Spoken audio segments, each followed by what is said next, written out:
Throughout recorded history, mankind has dreamt of building the perfect society, an empire that might somehow satisfy the needs of every man.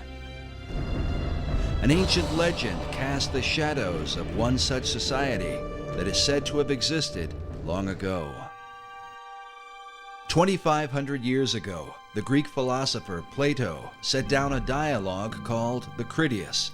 He recounted the story of an ancient Greek poet and statesman named Solon. Solon had journeyed to Egypt in search of wisdom to help the government of his beloved Greece. The Greeks had been beset with factions and troubles, so Solon took counsel from the priests of the city of Sais.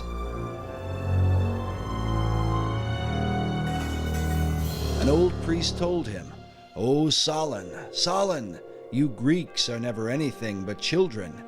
There is no old opinion handed down among you, nor any science that is white with age." The old priest then proceeded to tell him the story of the lost city of Atlantis. In the centuries that would follow, scholars and researchers have debated whether Plato's Atlantis was intended to be an account of real history or simply an allegorical myth.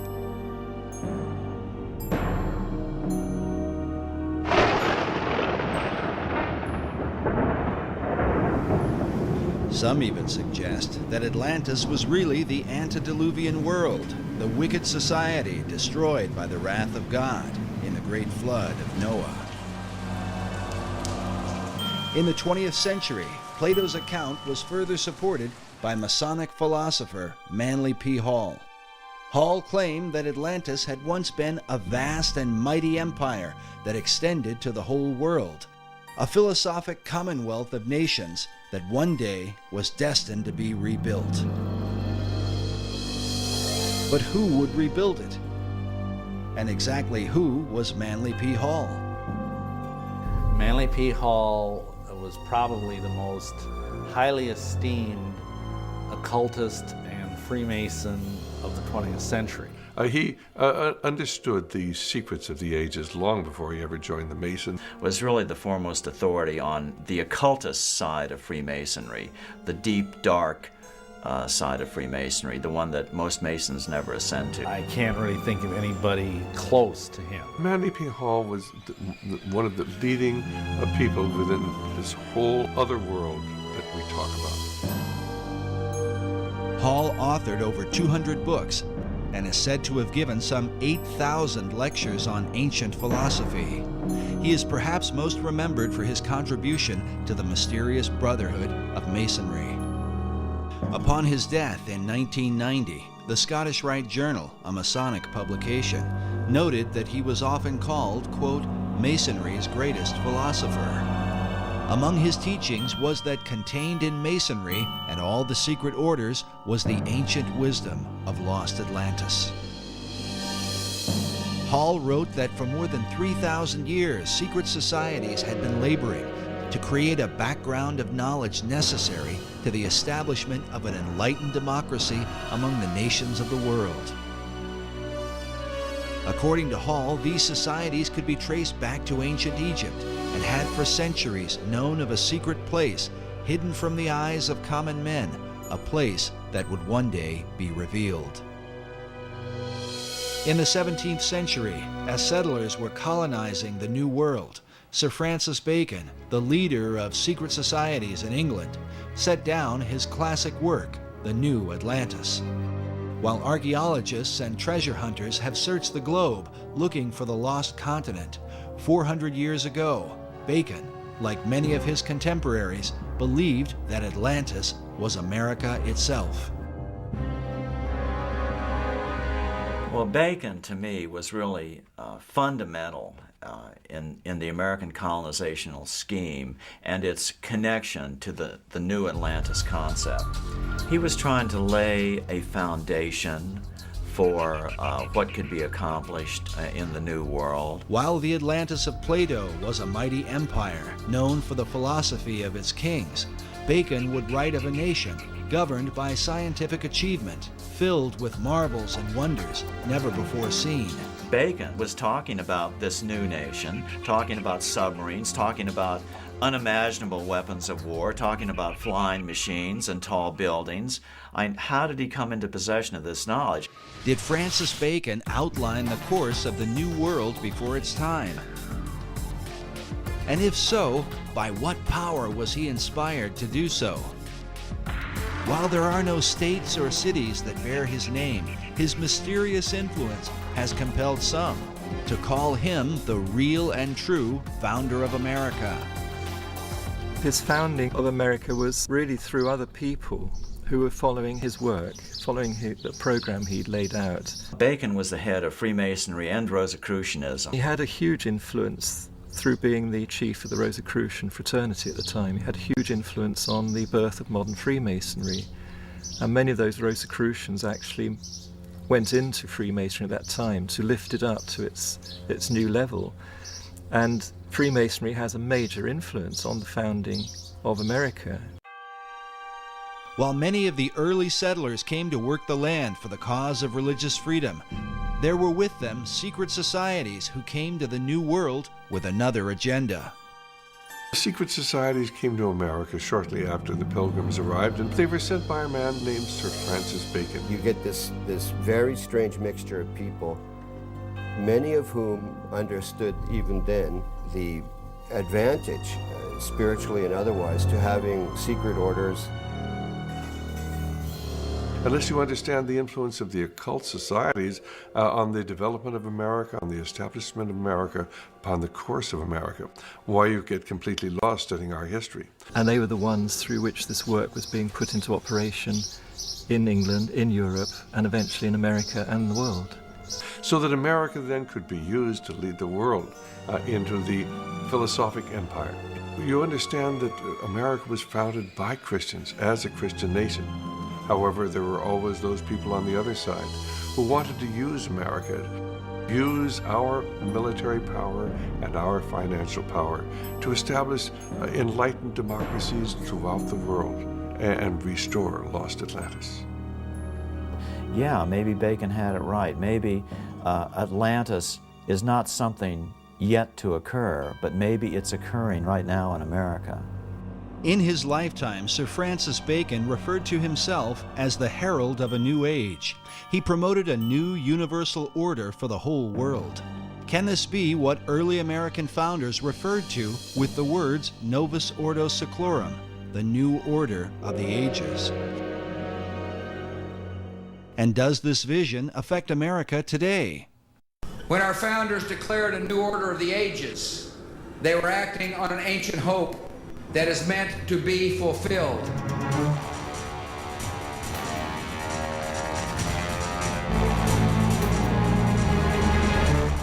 As America marches forward, spreading democracy throughout the globe, is she merely promoting freedom or fulfilling an ancient plan? Is she following a course planned for centuries by men who believe she is chosen for a secret destiny?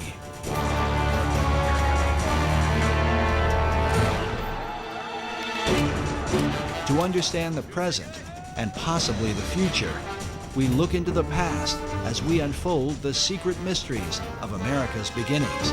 Can America be the new Atlantis?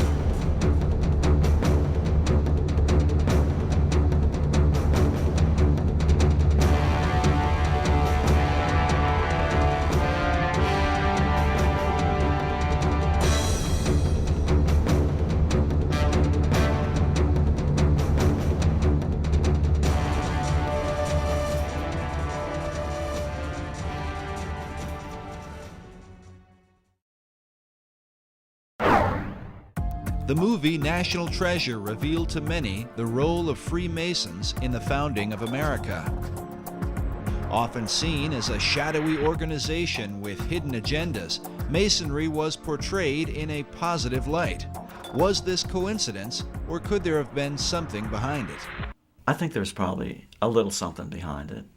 The Freemasons among our founding fathers left us clues like these.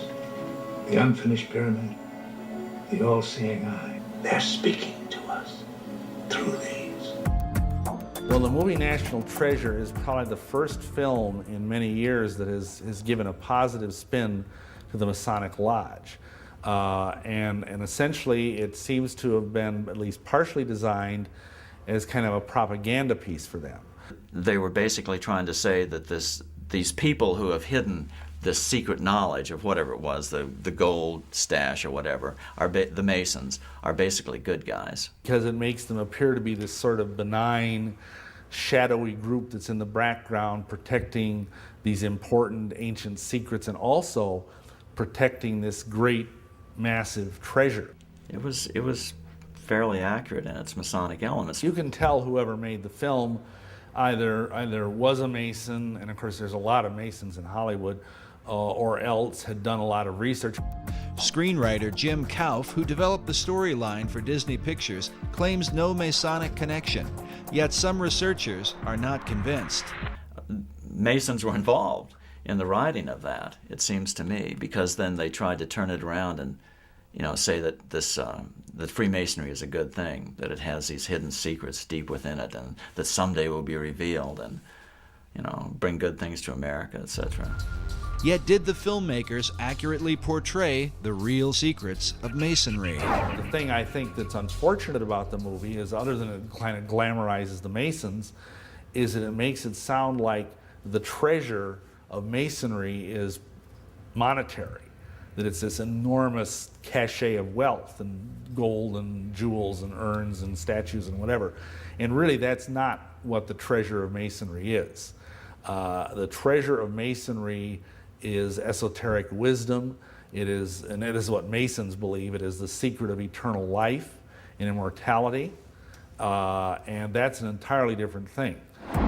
Conspiracy theorists have suggested that the film was intended to mislead. But the question remains, if Masons were involved in the making of the film, what would motivate them to tell a story about a society sworn to secrecy? I think Masons have been pretty desperate over the last couple decades. They've taken a lot of hits, due in at least part to my books, and their membership is declining fast. Men love secrets, and that's just a basic truism. And so if they advertise that through a popular movie, maybe it would generate a little more interest. On one level, the film, I think it does some good in that it does educate people about the origins of our country and the fact that the origins of our country was very much steeped in Masonry. But on the other hand, I think it misleads about the benign nature of Masonry's involvement. And also it misleads by defining the nature of what Masonry has been guarding for the last 3,000 years.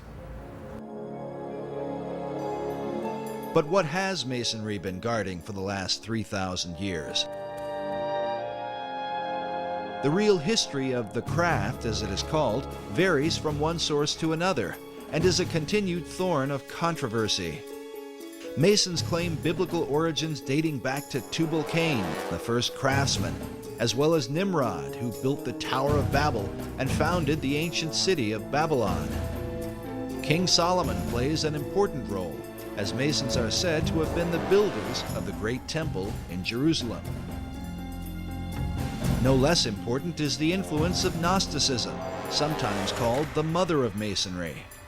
According to Masonic historian Albert Mackey, Gnosticism is where Masonry gets the mysterious letter G, as seen here in the midst of the Masonic square and compass, a symbol that often adorns Masonic tombstones.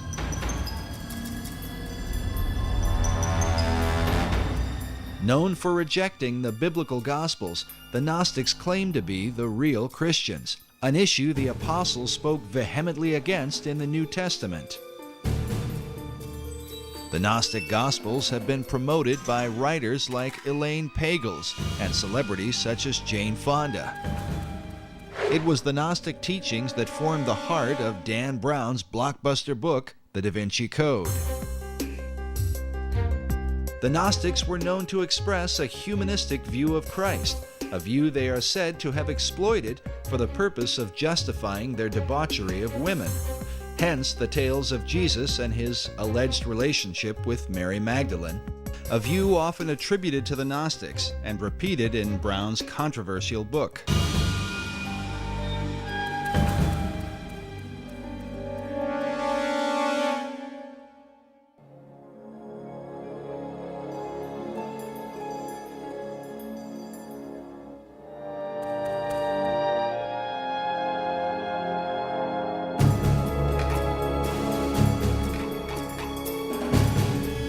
but Masonry's most popular debates, especially with films like National Treasure and books such as The Da Vinci Code, Born in Blood, and Holy Blood, Holy Grail, seem to involve the mysterious Knights Templar, whose connection to Freemasonry is often seen at the Rosslyn Chapel in Scotland's capital city of Edinburgh. A place that not only reveals much about the Templars and Masonry, but within may be secrets to the founding of the New World. But whatever the connection or controversy, most Masons trace their craft back to the mysteries of ancient Egypt. Egypt is like pretty much the proximate fountainhead of all esoteric mystery teaching. After the example of the Egyptian craftsmen, the Masons carved their own imagery in the great structures of Europe. Secret signs and symbols were embedded into their work, the meaning of which was to be hidden from outsiders. These were the craft masons who actually built the temples. If you look at European architecture, you know, all those big cathedrals in Europe, Cologne Cathedral in Germany, Notre Dame in Paris, Salisbury Cathedral in England, and all those beautiful cathedrals were all built around the 1200s and 1300s. And it was these masons who knew their business, and they wanted to keep their skills secret. All the great cathedrals of Europe were built by stonemasons who had an understanding of esoteric lore, and they're basically riddles in stone. When Masons came to America, they practiced their trade in the same way they had in Europe, embedding secret codes within the design and foundation of the American colonies. Some believe this may account for the geographic location of the 5 great Revolutionary War cities.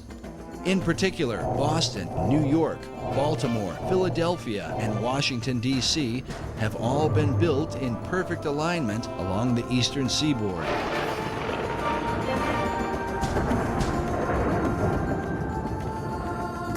Researcher Jim Allison believes this alignment may be a part of something greater. Let me say this, I think it is very unlikely that the alignment is coincidental. According to Allison, the alignment of cities and ancient sites are part of a series of great circles that encompass the earth. These circles are supposedly like lines of power upon which significant sites are built.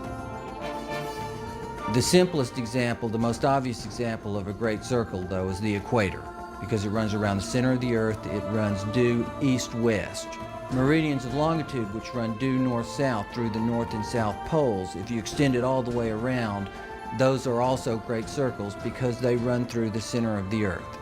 Allison claims that mystical sites like the pyramids, Easter Island, the Mayan and Aztec cities are all built upon these great circles.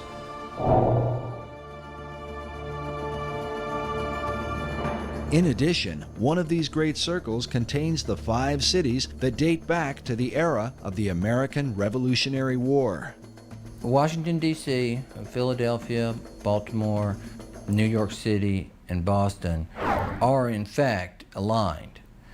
They're fairly close together. The distance from Washington, D.C. to Boston is 400 miles.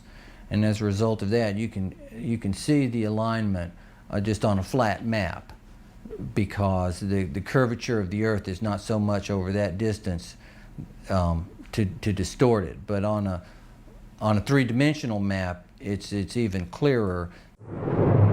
But is this just a curious coincidence, or could there be some hidden meaning behind it? In the 1920s, an Englishman named Alfred Watkins noted a series of straight tracks or lines upon the Earth's surface that seemed to connect the ancient monuments and holy sites around the world.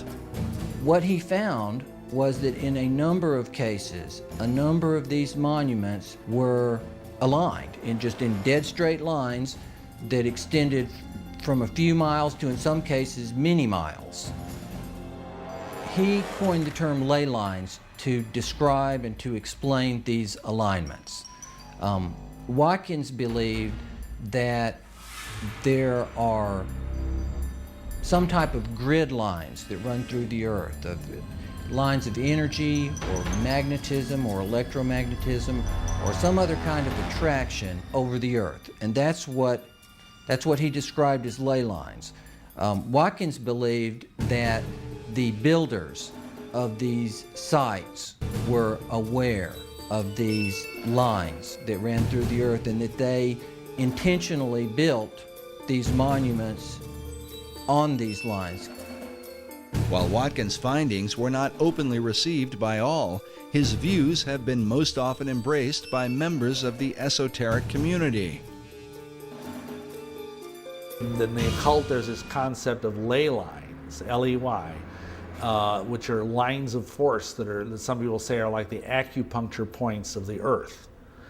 And you always want to build things on a ley line. All of the great cathedrals of Europe are built upon these ley lines, which are like currents of power. These currents of power are thought to have magical significance. Some believe they act as portals for spirits to travel to and from the ancient monuments that fall within these alignments. But the question remains, were such power lines important to the builders of early American cities? Were they aligned with a secret purpose in mind? It's very important where the pyramid of Khufu is built, the Great Pyramid. And it's very important where Stonehenge is built. There are several great circles that ancient monuments are aligned with. And in some cases, ancient and modern development is aligned with. Extending the alignment from Boston to the northeast towards Europe, the alignment crosses over the Atlantic and crosses into England and crosses over Stonehenge, which of course is one of the more significant monuments, certainly in England and arguably anywhere. Can it be coincidental that the early colonists built these 5 cities in perfect alignment with each other and in perfect alignment with Stonehenge? Allison admits that many of the ancient monuments are aligned on ley lines or great circles within a fraction of 1 degree, a distance that sometimes equals 15 or 20 miles. But in the link between the Old World and the New, there is a 0 deviation between the 5 American cities and England's mysterious Stonehenge. According to Allison, they are perfectly aligned.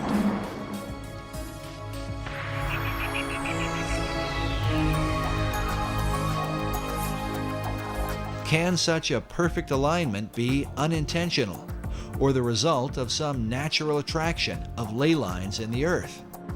There's some dispute about that amongst people who study these ley lines as to whether the builders were aware of an attraction and they built it for that reason, or whether there was possibly an attraction that they were unaware of, but nonetheless caused them to build these sites in alignment. But the simple fact is they are aligned. But the evidence continues. America's capital city, Washington, D.C., is said to be positioned on the 77th meridian west, considered a sacred location referred to as God's longitude. In his book, Marking Time, author Duncan Steele argues that the early expedition of Sir Walter Raleigh, known for the lost colony at Roanoke, was not quite the failure it seemed to be. Raleigh's intent, according to Steele, was not really to establish a colony, but rather to capture God's longitude by locating the 77th meridian. The goal of the occultist who understands these concepts is to have things exist within the sacred harmonies of the earth. And if indeed they believed that the 77th meridian was somehow very sacred, then it would be incredibly important for them to plant their flag there. In Washington, D.C. is even found Meridian Hill, said to mark the precise location of the sacred longitude. Raleigh himself was a member of Bacon's secret society in England. Was he sent on a mystical journey so that America might be designed according to esoteric principles from the beginning?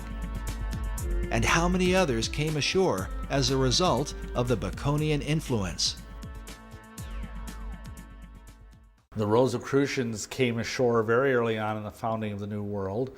The Masons were also there from the beginning, and I think from very early on, this if you will, cartel, this occult cartel of various groups, basically had it as their goal to establish a society on this continent that was wholly given over to esoteric goals.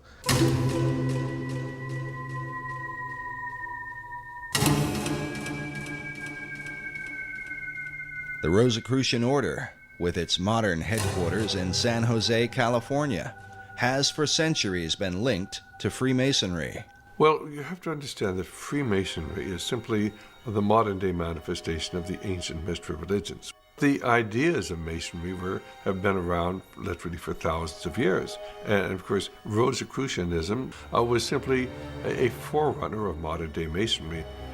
The order takes its name from its primary symbol, the rose and cross. Like Masonry, the Rosicrucians trace their religion to the mysteries of ancient Egypt. Their power base in San Jose centers around an Egyptian museum. There are chapters of the Rosicrucians studying every place across America. And one only has to go up on the internet, and they actually have websites where they recruit people into the Rosicrucian order. People have no idea that these people are even here. Perhaps the reason for their lack of exposure is that they are dwarfed by the chief of all secret societies, the ancient order of Freemasonry. Nevertheless, the Rosicrucians are said to be the first of the secret orders to have opened a door in the New World. The very first that we know of occult beachhead in America was Rosicrucian. I was out on a speaking tour recently, and I had the opportunity to visit the Ephrata Cloister, it's called, in Ephrata, Pennsylvania. And it's where the original Rosicrucian community built its headquarters, right on the east coast of the United States. And that was in the 1600s. And right about the same time that Christianity was establishing its beachhead in America, so was the Rosicrucian order. In the 16th century, Sir Francis Bacon had become the chief of the Rosicrucians in England. Researchers believe that Bacon sent members of this society to America to launch his esoteric empire, the New Atlantis. This 1910 Newfoundland stamp commemorates Bacon's early influence. It reads, "Lord Bacon, the guiding spirit in the colonization scheme." I know that Rosicrucianism today holds Bacon in highest esteem as an active transmitter of the secrets. If you go to the AMORC, the Ancient Mystical Order of the Rose and the Cross, the Rosicrucian Order Center in San Jose, Bacon is everywhere. He's a demigod in Rosicrucianism. But Bacon's influence was not confined to Rosicrucianism. He is considered by some to have been the first to formalize the mystery teachings into a system now recognized as modern Masonry. So Freemasonry up to that point had been very, very much involved with just the craft of building buildings. It had been a guild in this country, and each country had their own type of Masonry or Freemasonry. There was no sense of it being a worldwide fraternity where religious belief or race did not matter. Before that, it had been very racial and very religious, but Bacon turned it into a truly international society. This international society would also come to the New World. And while Bacon's Rosicrucians would maintain a position of careful anonymity, the Order of Masonry would stretch its hands in America to the very heights of power. Nowhere is the Masonic presence more clearly seen than in the design of America's capital city, Washington, D.C.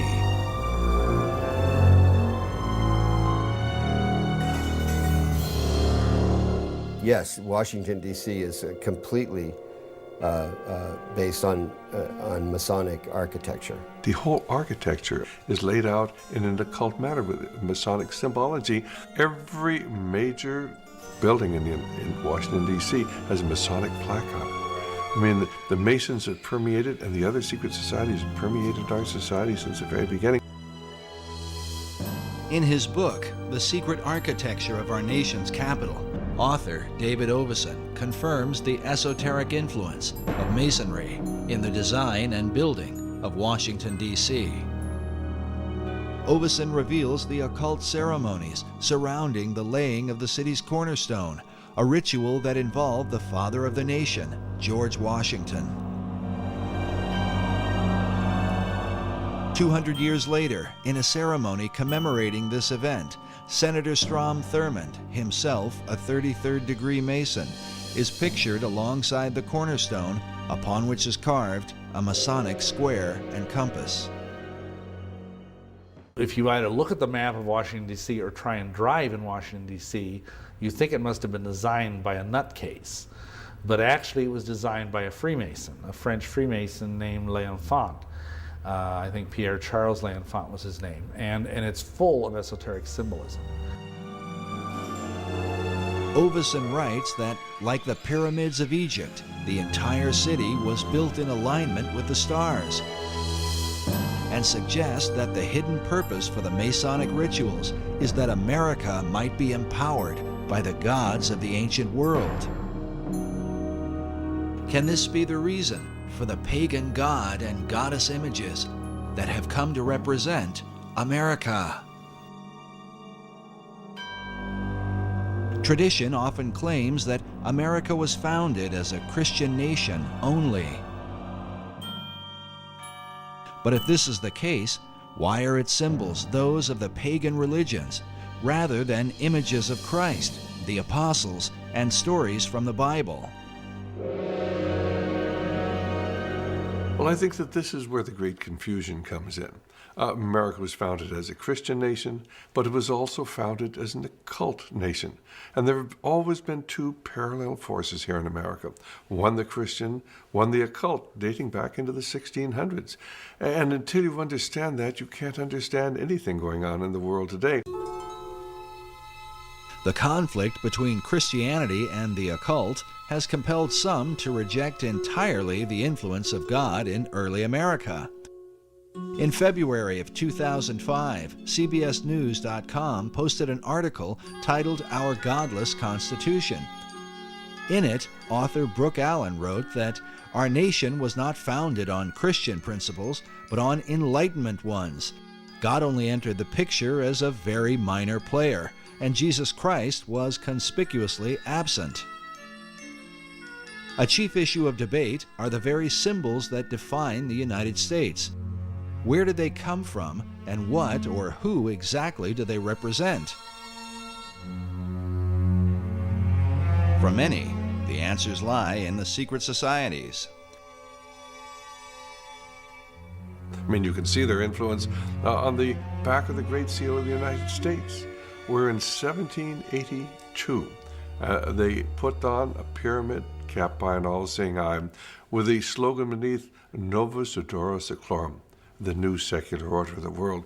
That was in 1782. It was put on the back of the Great Seal of the United States, hidden there until about 1935, when it was taken off the back of the Great Seal of the United States and put on the back of the American dollar bill, where it is today, symbolizing the influence of the secret societies on America. And you know, there are some of our Christian ministries that want to tell you that a cult symbol is a Christian symbol. It just goes to show how effectively the Christians have been misled, and they've been misled intentionally by people who've infiltrated the Christian movement and have told them, oh, this is a Christian symbol. Well, where in Christian symbology do you come up with a pyramid? Where in Christian symbology do you come up with a glorified eye light? This is all the symbology that everybody who's involved with the occult understands. The glorified or all-seeing eye is known as the Eye of Horus, one of the most important gods of the Egyptian mysteries. Other pagan icons include the Washington Monument, an obelisk normally dedicated to the Egyptian sun god. Meanwhile, the idea for the Statue of Liberty was taken from the Colossus of Rhodes, one of the 7 wonders of the ancient world, and combined with the imagery of the goddess of ancient Babylon, Queen Semiramis. But what do these esoteric elements tell us about the founding fathers of America? Who were they, and what was the light by which they saw the world and themselves in it? The majority of the people who were in the founding fathers were either deists, or else they were free thinkers, or they were Rosicrucians, or they were Masons, or they were all of the above. But the issue is not black and white. Researchers are careful to point out the God-fearing nature of early Americans. If we take the founding of America as the time when the Puritans came over, if that's the time that was taken, and the landing of the Pilgrims, you remember, and that date there, if that was taken as the founding of America, there was no question. These are solid Christians, out, and they were looking for freedom. They did not want to be persecuted by either the church in England, which was the Anglican Church, so the Puritans would have been persecuted as dissenters. Nevertheless, so if we take that date, that era, when the Puritans came over, they were coming over seeking freedom, religious freedom. And so they wanted to settle the land and build their little churches and worship the Lord as he told us to do, and in the manner in which he told us to do in the scriptures. That's what they wanted to do. So without question, it was settled in the beginning as a Christian nation, an opportunity to come over freely. Unfortunately, you got other people who wanted to do the same thing, but they weren't necessarily Christians.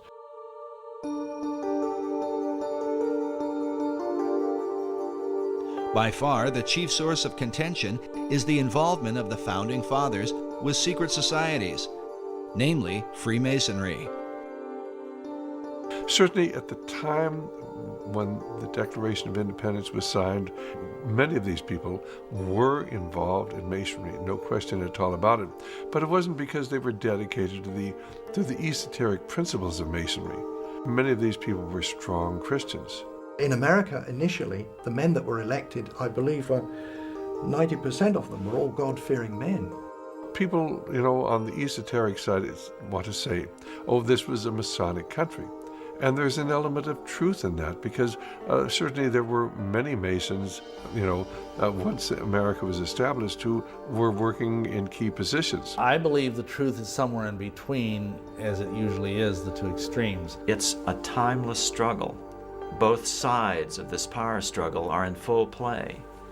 The sides of the secret societies, trying to push forth the new Atlantis. And so it doesn't surprise me that most of these men in the Continental Congress or the signings of the Declaration of Independence were Masons or whatever. That doesn't surprise me. It doesn't even bother me, because I know that underneath them is a vast horde of people that were biblical Christians. Masonry's history with America is filled with both mystery and controversy. Because of its secrecy, and because its members are bound by terrible blood oaths, Masons are reluctant to come forward with testimony. It's a secret society. It has always been a secret society. And to reveal anything about these secret societies ensures your death. And people who've tried to expose Masonry, even to this very day, risk their lives in doing it. Yet from the shadows, some light appears. When you actually go into Masonry in the first 3 degrees, why, you promise that if you are ever reveal any of the secrets of Masonry in the first degree, why you'll have your tongue cut out, and you'll be buried in the sands of the sea up to the level of your neck at the level of low tide. And at the 2nd degree, I believe they cut out your heart, and the 3rd degree, they're going to cut out your entrails and burn them.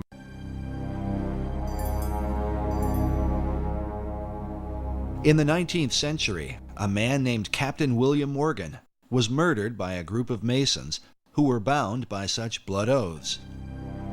Well, Captain William Morgan was a guy up in Batavia, New York in 1826. He was the first American to publish the first 3 degrees of Freemasonry, of the Blue Lodge. The things you had to say, the oaths you had to take. And Masons didn't like that very much. Captain Morgan had violated his oath by writing a book to let people know about the terrible oaths of this terrible society. Feeling a responsibility to the Masonic Brotherhood, 3 members of the order kidnapped Morgan to make him pay for exposing the secrets of Masonry. Hey, look this! Who am I, Finn? This is ridiculous! Stop! He was captured by a group of Masons and taken and killed. And later on, the perpetrators made deathbed confessions of it all, so it was all very well known. Of these deathbed confessions, at least one has survived, given by a man named Henry L. Valance, whose insight into Morgan's final moments provides a heart-wrenching account. While Valance was never brought to justice for the crime, his final confession revealed a conscience haunted by a lifetime of guilt. If the mark of Cain wasn't upon me, the curse of the first murderer was. The bloodstain was upon my hands and could not be washed out. Valance revealed how a council of 8 Masons had condemned William Morgan to death. Council. They made a decision and decided your fate. Are you ready to pay for your betrayal? Talk to me, man. I've done what was right. And how Morgan had pleaded for his life on behalf of his wife and children. He commenced wringing his hands and talking of his wife and children, the recollections of whom in that awful hour terribly affected him. Please, my children, my wife. His wife, he had said, was young and inexperienced, and his children were but infants. You should have thought about that before you turned us in, before you wrote the book. May God have mercy on your children, because we will not have mercy on you.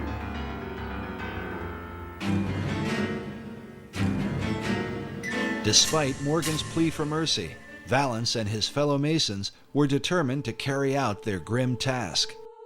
They gave Morgan time alone to prepare himself to die. How Morgan passed that time, said Valance, he could not tell, for everything was quiet as a tomb within.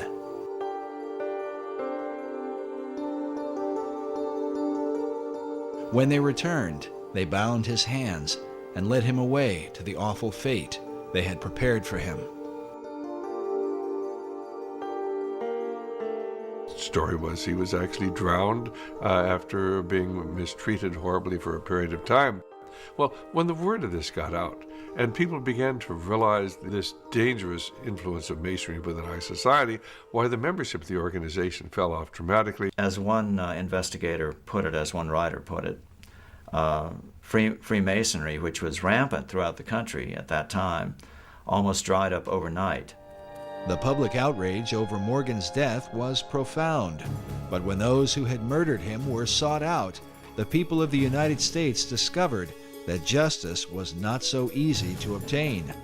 The reason was given by the Reverend Charles Finney in his book, The Character, Claims, and Practical Workings of Freemasonry, first published in 1869. Finney was a former Mason who lived through the Morgan affair. He claimed that justice in the case was impossible because nearly all the civil offices in the country were in the hands of Freemasons. According to Finney, even the newspapers of the day were completely under their control. Finney writes that it was found that they could do nothing with the courts, with the sheriffs, with the eyewitnesses, or with the jurors, and all their efforts were for a time entirely impotent. So this turned into a big brouhaha. It was a big Masonic scandal because it was all known. The Morgan incident became an issue of national importance, not simply because a man was murdered, but more importantly, Americans began to realize that their supposedly democratic country was being secretly controlled by the Masonic Brotherhood. And this led even to separate political parties, anti-Masonic political parties being formed, and they were even called the Anti-Masonic Party. They ran candidates for president, and they were significant parties. They weren't just minority parties, so it was a really big deal. The Anti-Masonic Party was the first third party in American politics and eventually became the Whig Party, which is more widely recognized. The party itself was led by former President John Quincy Adams, who wrote a collection of letters and essays against Freemasonry. How can you have a free society when you have people who belong to these secret societies and have sworn these terrible blood oaths? You can't have a free society. And that's what John Quincy Adams was writing about. Adams wrote, "I do conscientiously and sincerely believe that the order of Freemasonry, if not the greatest, is one of the greatest moral and political evils." As a result of the Morgan incident, a series of official investigations took place.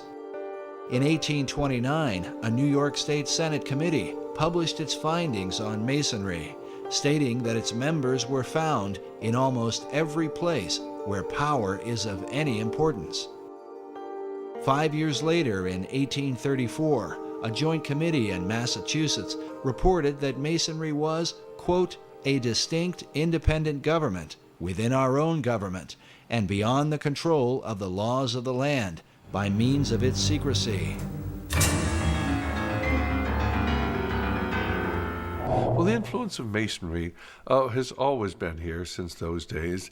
And of course, within 15 or 20 years, why the membership of Masonry had reconstituted itself. It said they got down to only about 5,000 members there when Masonry was really exposed. But people soon forgot about the terrible things that had happened.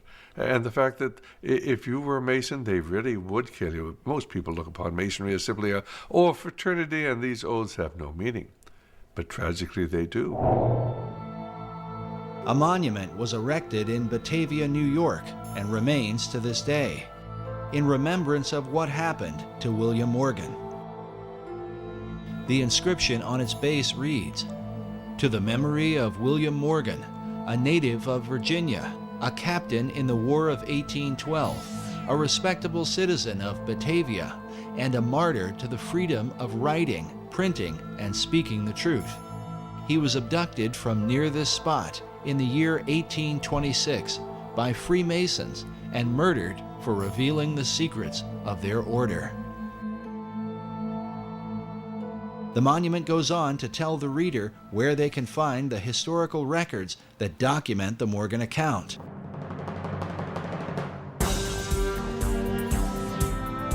Why would the citizens of Batavia have gone to this length? Crimes are committed every day, and people sometimes murdered. Why draw attention to William Morgan? Did they desire to warn future generations? Was it because the people of that time recognized, as Charles Finney asserts in his book, that America was being controlled by Masons from behind the scenes? But for what cause? For greed, power? Or is the answer most likely found in the great Atlantean plan? In order to bring forth the destiny of America and lead mankind into the vision of Plato and Sir Francis Bacon, the secret societies would have to control the new world, and in time, subdue the old.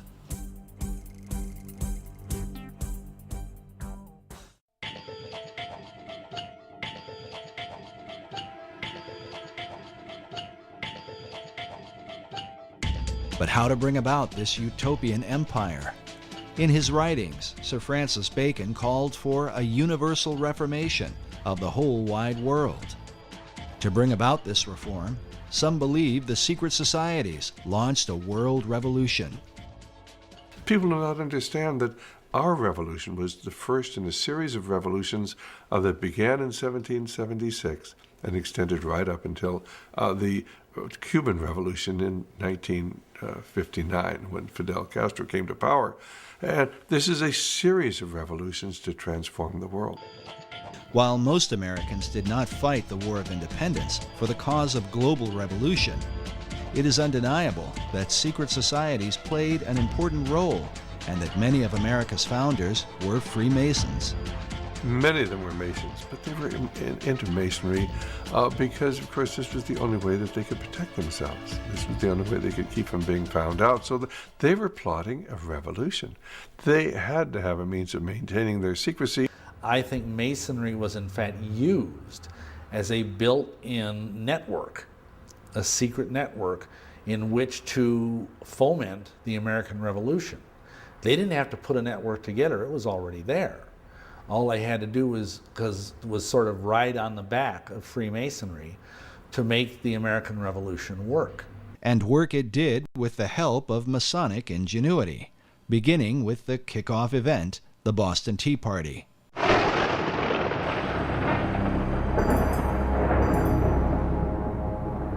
And what was the Boston Tea Party? Who was behind that? Who were the raiders of the English tea ship? Admittedly, at this point, it was the Masonic Lodge in Boston. They were all Masons. It was the Masons wanting to implement this revolution. The leader of the men who dressed up like Indians and threw the tea into Boston Harbor was the legendary Paul Revere, whose famous ride would alert Americans that the British were coming. Pictured here with a teapot commemorating his rebellion, Paul Revere was a prominent member of the Masonic Order. George Washington, known as the father of our country, along with many of his generals, were also Masons. Yet Washington's involvement with Masonry is hotly debated. Our information is that he did not do anything with the Masonic Lodge for the last 30 years of his life. The debate centers around a letter written by George Washington to the Reverend G.W. Schneider on September 25, 1798, just 15 months before Washington's death. In the letter, Washington says specifically, "I must correct an error you have run into of my presiding over the English lodges in this country. The fact is, I preside over none, nor have I been in one more than once or twice within the last 30 years. And in Washington's case, I defend him by saying the Masons are very secretive. When they approach a man to be a member of their organization, they will not and cannot tell him what it's all about. But what they can do is to say, well, you see, there were all these famous people. They were Freemasons, and they can name off the kings. And today, of course, they can name off Washington. And so the candidate will then argue to himself, well, who am I? I'm just a little guy, you know, or I might be a senator, but nevertheless, who am I compared with these? If it was good enough for them, surely it's good enough for me. If it's secret, it's going to be a good thing. So they get in, and they're not told the whole story. They're not told in the first, second, or even third degree. They're not told the whole story, but little by little, as they acquire more knowledge and as they are deemed to be faithful to the cause, they are told more. And that's just how they get the people in. It is only fair to mention that many Masons continue to insist that Washington was very active in the craft. Yet there is no debate about the Masonic membership of Benjamin Franklin, who is deeply involved not only with Masonry, but a whole variety of secret societies in America, in England, and in France. Societies that had everything to do with his success during the American Revolutionary War. Benjamin Franklin is a very paradoxical, complex fellow, as might be expected for someone who was such a great genius. But at times he seems like he's a Christian. At times he seems like he's a scoundrel. At times it seems like he's a Luciferian, and at times it seems like he's a Rosicrucian. He was a strange character, Benjamin Franklin, a sort of a shuttle diplomat between Philadelphia and Paris and London, England. He was, of course, an ambassador in Europe, and when he was over in Europe, he became a member of a group called the Hellfire Club, which was a kind of pseudo-satanic organization in 1700s. It was founded by an English nobleman named Francis Dashwood, and it basically existed as a place where men could gather and have orgies and worship the devil and basically get loaded and do whatever they wanted, under the guise of it being a satanic society. The Hellfire Club was a part of the so-called gentlemen's clubs of 17th and 18th century England. While the debauched behavior of these groups was initially tolerated, once they began to dabble in satanic rituals, they were forced to go underground, literally. Hellfire Club, as a matter of fact, I used to live quite near that place. It's on the west side of London, at a place called West Wickham. It's a hill. It's a chalk hill, now of course covered in grass, and on the top of that chalk hill is a church. On the top of the church there's a golden ball. There's a cross on top of that. Now that's a Christian church, but inside the hill is a cave. Often those chalk hills, they do have caves inside them. It's the way they're formed. And in the cave there, they would gather together. Now, I don't say that it was the church, the occupants of the church that gathered there, but whether they knew it or not, the Hellfire Club would hold their meetings once a month underneath the church. And Benjamin Franklin would go and visit that at the times when he came to visit England, yeah. He was very much apparently into some of the ideas of the esoteric movement of his day. A book on witchcraft, magic, and the supernatural claims that Benjamin Franklin often came to Sir Francis Dashwood for information on the occult. Dashwood himself was said to be a Rosicrucian and leading member of the secret orders. In this portrait, we see a young Francis Dashwood with his hand posed in a fist-like position. In Masonry, this hand signal is known as the lion's paw and is used in Masonic ritual. Among Satanists, however, this same gesture is said to be called the devil's claw. While it cannot be said how deeply involved Franklin was with the occult, the Hellfire focus on drinking and debauching women would certainly have agreed with his character. He was very famous for being a ladies' man. He was very much a playboy, which of course would be contrary to being a devout Christian. The Hellfire Club had great disdain for Christianity. In fact, they did not call themselves Hellfire, but rather the monks of Medmenham Abbey. Such parody was the influence of a French priest named Francois Rabelais, condemned as a heretic for writing a series of perverse comedies called Gargantua and Pantagruel. In them, Rabelais mocked religion, glorified immorality, and defended man's right to pursue without restraint the desires of his own will. Adopting his philosophy, the Hellfire motto was, "Do what thou wilt shall be the whole of the law." Could this have been what attracted Franklin to the group? An opportunity to escape the puritanical tendencies of America, while in England to pursue lusty desires that would have been openly condemned by his fellow countrymen, at least at that time. But more than a century later, the Hellfire motto would be adopted by British occultist Aleister Crowley, who was often called the wickedest man in the world. Like Francis Dashwood and the Hellfire members, Crowley took part in satanic rituals, most famously at his Abbey Thelema in Sicily, a name taken from Francois Rabelais' anti-Christian parodies. Crowley's hatred for Christianity was so intense he often referred to himself as the Beast of the Apocalypse from the Book of Revelation.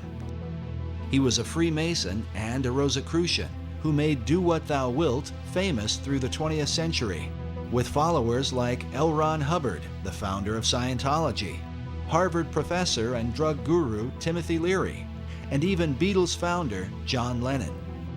Crowley is often credited with sparking the 1960s cultural revolution, the do-your-own-thing mentality dedicated to sex, drugs, and rock and roll.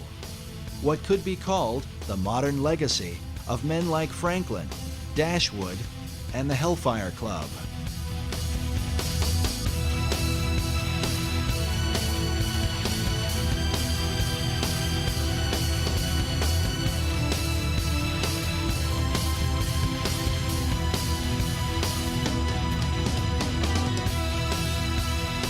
But wait a minute. Obviously, it cannot be said that Franklin's involvement with the Hellfire Club is to be fully equated with the often crazed activities of a man like Crowley or even Timothy Leary. Still, one must wonder what Franklin was doing with a group of immoral aristocrats who dabbled in devil worship, even if they were just kidding around, as some have suggested. Is it likely that this legendary founder of America, the man who discovered electricity, invented the bifocals, and co-authored the Declaration of Independence, simply spent his time in England getting drunk and seducing women? Franklin was known to be a crafty fellow. Could his dealings with Dashwood and the Hellfire Club have somehow been a part of a greater agenda? After all, Sir Francis Dashwood was no ordinary drunken rake. He also happened to be a member of the British Parliament and was a close friend and advisor to King George III, the man the American colonists would rebel against. The Hellfire Club itself were made up of English nobility, some of whom held high offices in the king's government. Was it mere coincidence that these men, close friends of Franklin, just happened to be in power when the British were defeated? In his book, The Occult Conspiracy, author Michael Howard chronicles how Benjamin Franklin came to England in 1758 to discuss the future of the American colonies with Sir Francis Dashwood. Meanwhile, British historian Richard Deacon, in his History of the British Secret Service, claims that Dashwood's Hellfire Club functioned as a center of English espionage. Because of Franklin's many clandestine activities, some involving a British double agent named Edward Bancroft, Deacon and fellow historian Professor Cecil B. Curry speculate that Ben Franklin may have been a covert spy for the British government, known either as Number 72 or with the code name Moses. But was Franklin working for the British? Or were secret powers within the king's own government working with Franklin for the ancient plan of all secret societies, the New Atlantis? Why would British intelligence refer to Benjamin Franklin as Moses? Normally, enemies are given names like Carlos the Jackal or the Butcher of Baghdad. But Moses? Was the name itself a kind of cipher or secret code? Had they already determined that as Moses led the children of Israel from the bondage of Egypt, so Franklin would lead the American colonies to freedom from King George? Could this be why Benjamin Franklin's initial design for the Great Seal of the United States was that of Moses, standing on the shoreline of the Red Sea as the waters destroyed Pharaoh and his army, with the motto, "Rebellion to tyrants is obedience to God"? Coincidence? Maybe. Yet in his book, America's Secret Destiny, author Robert Hieronymus, whose doctrinal thesis on the reverse of the Great Seal has been used by the White House, the State Department, and the Department of the Interior, makes the comment that Franklin's design for the seal represented, quote, how he viewed America's birth and destiny. Did Franklin really see himself as Moses, defeating King George, the colonial pharaoh, with the help of Dashwood and the Hellfire Club? An alarming theory. But for British intelligence to undermine King George on behalf of a secret agenda should not be terribly surprising, at least not to the modern American. Consider the conflict between President John F. Kennedy and the CIA during the Bay of Pigs invasion. The CIA reportedly lied to the president on behalf of their secret agenda involving an assassination attempt on Fidel Castro, something that would later lead to the Cuban Missile Crisis. JFK was so surprised at their power, believing it to be a threat to the American people, he vowed to shatter the CIA into 1,000 pieces. Or what about the Iran-Contra affair, where President Ronald Reagan stated emphatically that the U.S. was not providing arms to Iran in exchange for hostages being held by pro-Iranian terror groups? In spite of the wildly speculative and false stories about arms for hostages and alleged ransom payments, we did not, repeat, did not trade weapons or anything else for hostages. But Reagan soon returned with an apology once he learned that, yes, the U.S. was illegally selling arms to Iran, an enemy country. The profits from the sales were then being used to finance a secret CIA operation involving the Contras in Nicaragua. As with JFK, Reagan claimed that he had been manipulated and lied to by secret powers within the intelligence community. It's going on that had been kept from me in various covert operations. President, did they deceive you? You didn't answer whether Poindexter and North deceived you. Presidents Reagan and Kennedy were humiliated at being the most powerful men in the world who were unaware of what the hidden powers in their own government were up to. Well, at least in the case of Kennedy.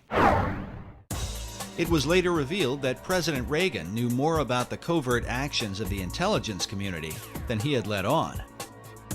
After all, his vice president, George Bush Sr., was the former head of the CIA and a member of an elite secret society known as the Skull and Bones. Some find it interesting that while in office, President Reagan was made an honorary 33rd degree Mason. Since then, America's presidents have all been members of secret orders, including Skull and Bonesman George W. Bush, whose war on terror is said by some to have sparked the beginnings of World War III. Bush claimed it was the CIA who provided the information about weapons of mass destruction that ultimately led to the war in Iraq. As of the making of this documentary, that information has turned out to be false. An intelligence error? Maybe. Or perhaps the same powers that were working in the days of Benjamin Franklin have never really ceased to function. Is it just a coincidence that the war on terror has provided the opportunity to spread democracy to all the world? And this is what people don't understand, as our president talks about how we want to bring democracy to all these countries of the world. Well, why doesn't he want to bring a republic to these countries? We were a republic. We were never a democracy. It is only the people from the mystery religions and the secret societies who are pushing this idea of world democracy, or this combination of enlightened nations, enlightened democracies to rule the world. As incredible as it may seem, there are really people who believe that. They're working full-time to accomplish that goal. And until you understand that they're the primary force behind the wars of this last century and World War III, which we are entering into today, unless they understand that the whole idea is to create this reestablishment of what they believe is lost Atlantis, this wonderful utopian society that they believe existed eons ago. Anybody who studied the history of America knows we were not established as a democracy. Our founding fathers didn't believe in democracy. They wanted a republic, a government of law, not the democracy, which is what the secret societies have been working for well over 3,000 years. Could this be the secret behind what's happening in the world today? And was this the underlying motive in the war for American independence? To wrestle the new world from the power of the old, that it might in time be used to bring forth the great Atlantean plan envisioned by Sir Francis Bacon. Benjamin Franklin certainly knew the works of Francis Bacon and all the ethics and things that he was trying to establish. Bacon was a man that Benjamin Franklin had much in common with. Both men were the leading scientists of their time. Both men were involved in printing, and both men published works that helped to transform the people of their generation. Both men developed their own system of ciphers and secret codes, which they used for intelligence purposes during wartime. And both men were deeply involved in the Masonic and Rosicrucian movements of their day. Franklin was a member of Masonic and secret orders in America, in England, and in France, the three countries involved in the American Revolution. But some researchers argue that his influence in France truly demonstrates his loyalty to a plan that looked beyond America, to a global revolution. He was the master of the Lodge of the Nine Sisters, Neuchoir, the Lodge of the Nine Sisters right in Paris, and that's where the revolution started, incidentally. So he was lodge master there every time he visited the place. He, as so many young people, very intelligent people, really believed that man could create a better society without being totally reliant upon God. And of course, we know that eventually he went to France, and when he was in France as the American ambassador to France, he was instrumental in pushing these ideas that led to the French Revolution. Franklin went to France to convince King Louis XVI to finance the American Revolution. But in the process, Franklin was preaching radical ideas that would later on inspire the French to overthrow Louis, the very monarch who had helped to pay for the founding of America. Americans desperately needed money to fight the War of Independence because, according to Franklin, England had ruined their economy to keep America from becoming too prosperous. When he was ambassador to England, the Bank of England said, how come America, the representatives of the Bank of England said, how come America is getting so rich? And Franklin, in his autobiography, recounts the story. He said, well, that's easy. In America, we create our own money and we owe no interest to pay to no one.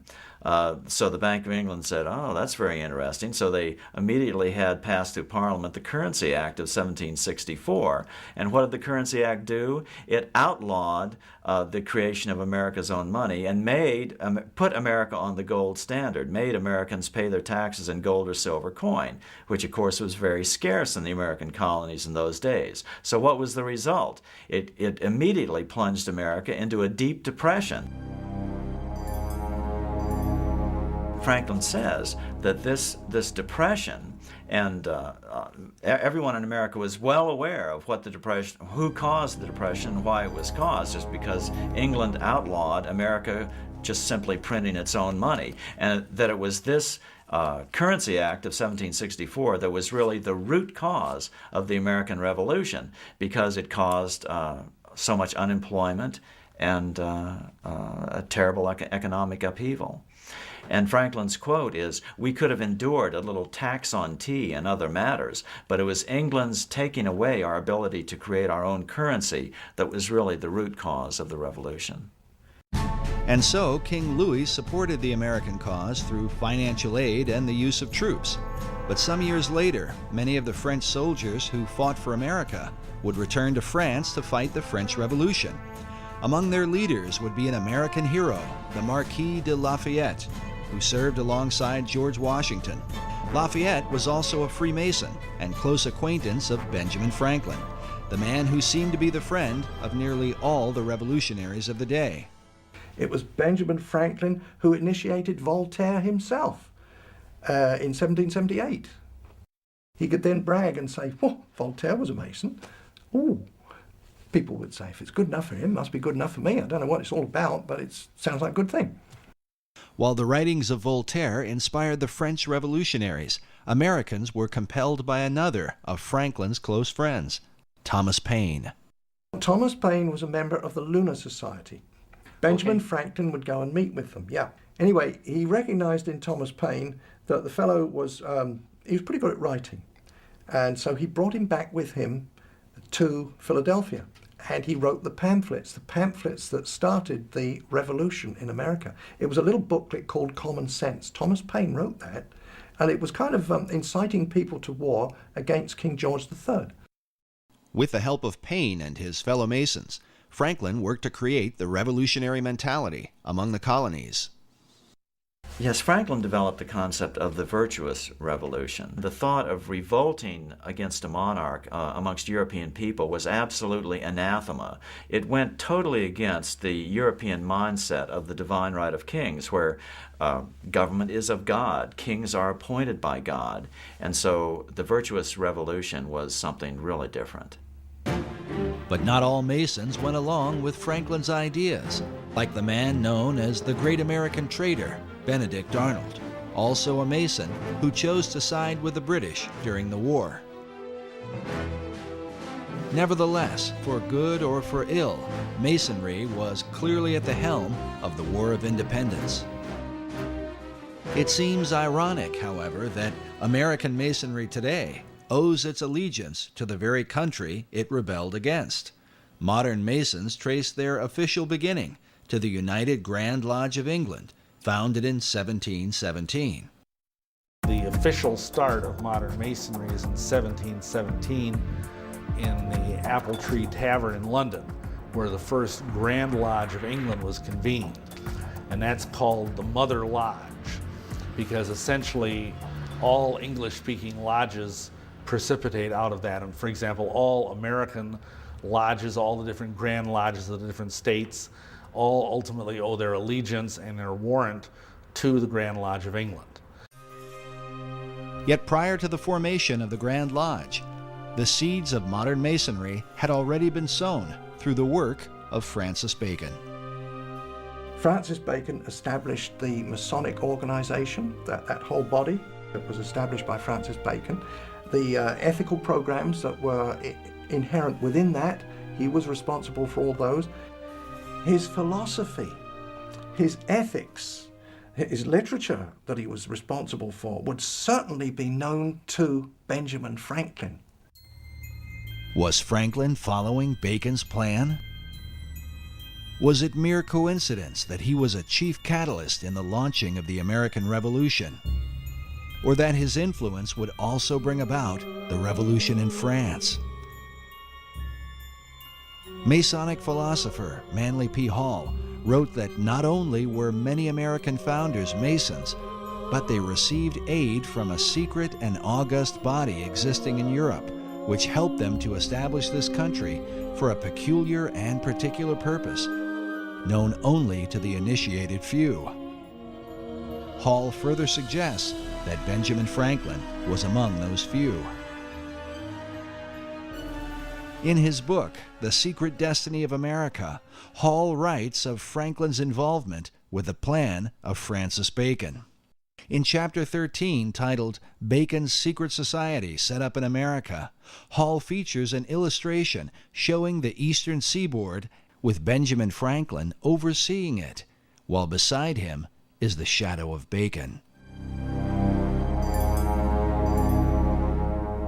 Hall claims that Franklin spoke for the secret societies and that most of the men who worked with him in the early days of the American Revolution were also members. He says, quote, "The plan was working out. The new Atlantis was coming into being in accordance with the program laid down by Francis Bacon." To those who have studied him, Sir Francis Bacon is one of the most enigmatic figures in world history. Baconian societies have existed for centuries since his death in 1626. All of them credit Bacon with the great advancements of the New World. Bacon is such an interesting character, such a complex character. He was right at the center of the storm politically. He even claimed in one of his writings that he was in possession of all knowledge. You can't say that he was ignorant of the Christian concept. He obviously had some concept of Christianity and speaks of the Lord Jesus Christ, and yet he's a proponent of the New Atlantis concept. Just a very complicated character. Bacon is known as the father of modern science and the grandfather of the English Enlightenment. The phrase, "knowledge is power," is often attributed to him and represents his philosophy, that through knowledge or science, mankind could transform himself and the world into its highest state of enlightenment. His dedication to science and learning led to the birth of England's premier scientific organization. When the Royal Society of England was formed in 1662, they named Bacon as their model and inspiration. There's a book written by Thomas Sprat, who was the first president of the Royal Society. So this goes back to the early 1700s, and he wrote a history on it. And he acknowledged there that Francis Bacon was the originator of the idea. Yet even beyond the Royal Society, 20th century historian Will Durant wrote that the whole tenor and career of British thought have followed the philosophy of Bacon, a philosophy brought to America and furthered by some of her most influential leaders. Thomas Jefferson considered Francis Bacon one of the three most important men in history, along with John Locke and Sir Isaac Newton. It is even said that Jefferson believed he was fulfilling Bacon's dream for a new Atlantis by founding the United States. As a result, nearly all Baconians credit Bacon with the founding of America. This painting, once owned by Baconian author Marie Bauer Hall, shows the North American continent with the spirit of Bacon rising from the midst. Above his head is the all-seeing eye of Horus in the midst of a triangle, while upon his cloak is the rose and cross, the symbol of his Rosicrucians. Despite these things, little is mentioned about Lord Bacon in the history books of America. There are no states, cities, towns, or schools named after him, which begs the question, other than Benjamin Franklin and Thomas Jefferson, which of the founding fathers did he really influence? Which of those founding fathers were most influenced by Bacon's work? I would suggest it was all those who were Freemasons. Well, I think probably all the first presidents of America who were Freemasons, you could say, were influenced by him because of the influence that went into Freemasonry, but by Bacon. But I expect some were more influenced than others, or more inspired than others, and some may not even have known that Bacon was behind it all, in the sense of an inspirer. But maybe they all did. I mean, they were pretty intelligent men.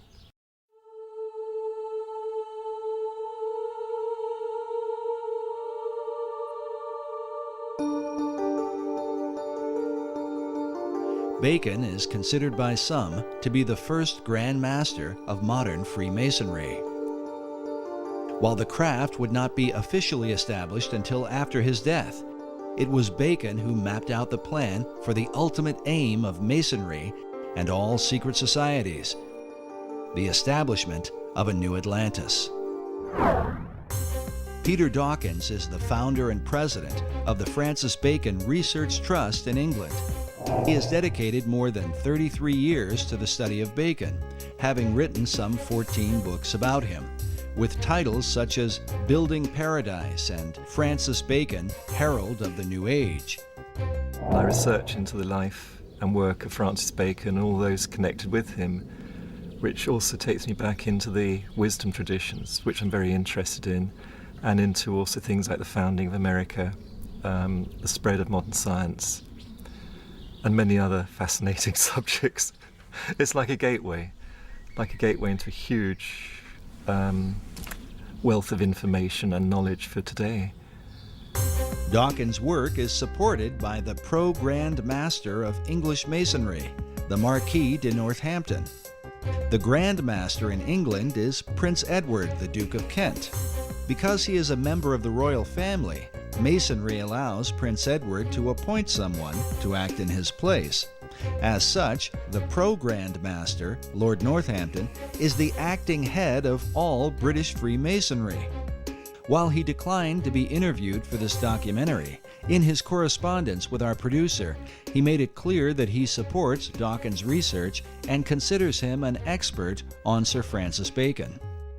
This is significant because the Northampton legacy dates back to the time of Bacon and Queen Elizabeth I.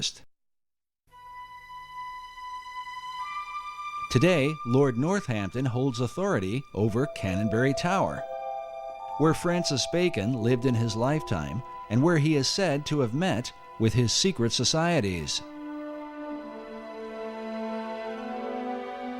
It's a fascinating building, and quite a lot of it's still left. It was once a big mansion house, and there's one wing of it left, and also a tower, which was at the end of another wing, which has disappeared. And this tower is known as Canonbury Tower.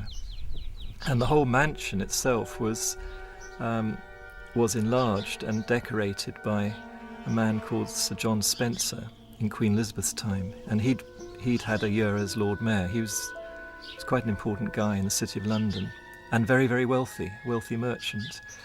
And he had a home in London itself, and he also had Canonbury Mansion as his country home, because then it was in the country.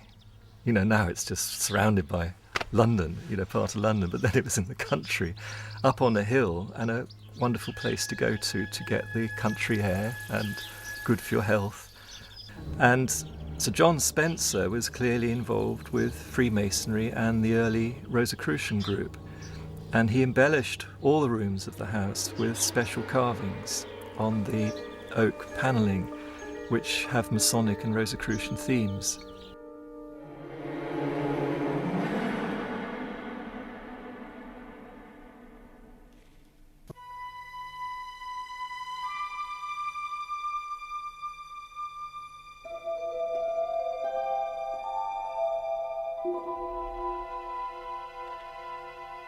And particularly the fireplaces are done very, very carefully and specially.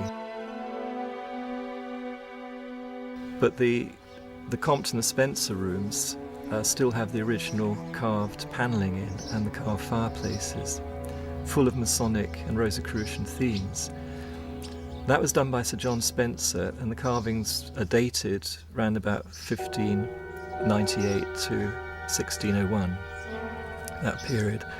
Well, eventually the house was taken over by Francis Bacon when he was made Lord Keeper of the Great Seal and then Lord Chancellor, and he rented the house for the rest of his life. And it's during this time that what's called the Invisible College was founded, and many other things were done, and he's known to have carried out scientific experiments there. And it's quite clear too that the house was the perfect meeting place for his Rosicrucian group. You know, it was a headquarters outside London. It was private in those days. It could be well protected out of prying eyes. This labor of pursuing knowledge in secret represents Bacon's belief and method of working. In his New Atlantis, he wrote of a society that observed all things, but was known by no one. The symbolism of Bacon's home at Canonbury Tower, with all its mystery, supports the mystical view of the man, held by Dawkins himself. Well, using sort of Eastern terms, I'd say he was a master, but what in India they call a real master. But he was here in Europe, in the UK, or in England at that time. And he was just an extraordinary being. I actually think that he was the one that Paracelsus made the prophecy about, called Elias the Artist, referring to Elijah. And in tradition, Elijah is said to come again and again to prepare people for the coming of the Messiah, or coming of the Christ, which has many different interpretations. And Bacon himself called himself the herald of the New Age, which is the title of Elijah. The question posed by critics of Baconian theology is, what Christ did Bacon come to herald? Was it the Christ of the Bible, or the Christ of Masonry and the ancient mystery religion? In the ancient mysteries, a trinity is also recognized and is represented by a symbol that is little talked about, but one that some believe stands at the heart of all the Masonic tradition. It is known as the 47th proposition of Euclid, or the Pythagorean theorem. Manly P. Hall illustrates and explains the occult symbolism of this theorem in his book, The Secret Teachings of All Ages. According to Hall, the right triangle represents this trinity.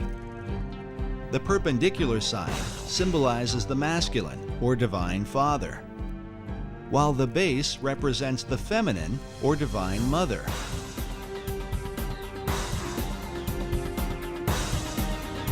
Finally, the hypotenuse is looked upon as the offspring of them both, the divine child, who is sometimes called the Masonic Christ. Was this what Bacon came to herald?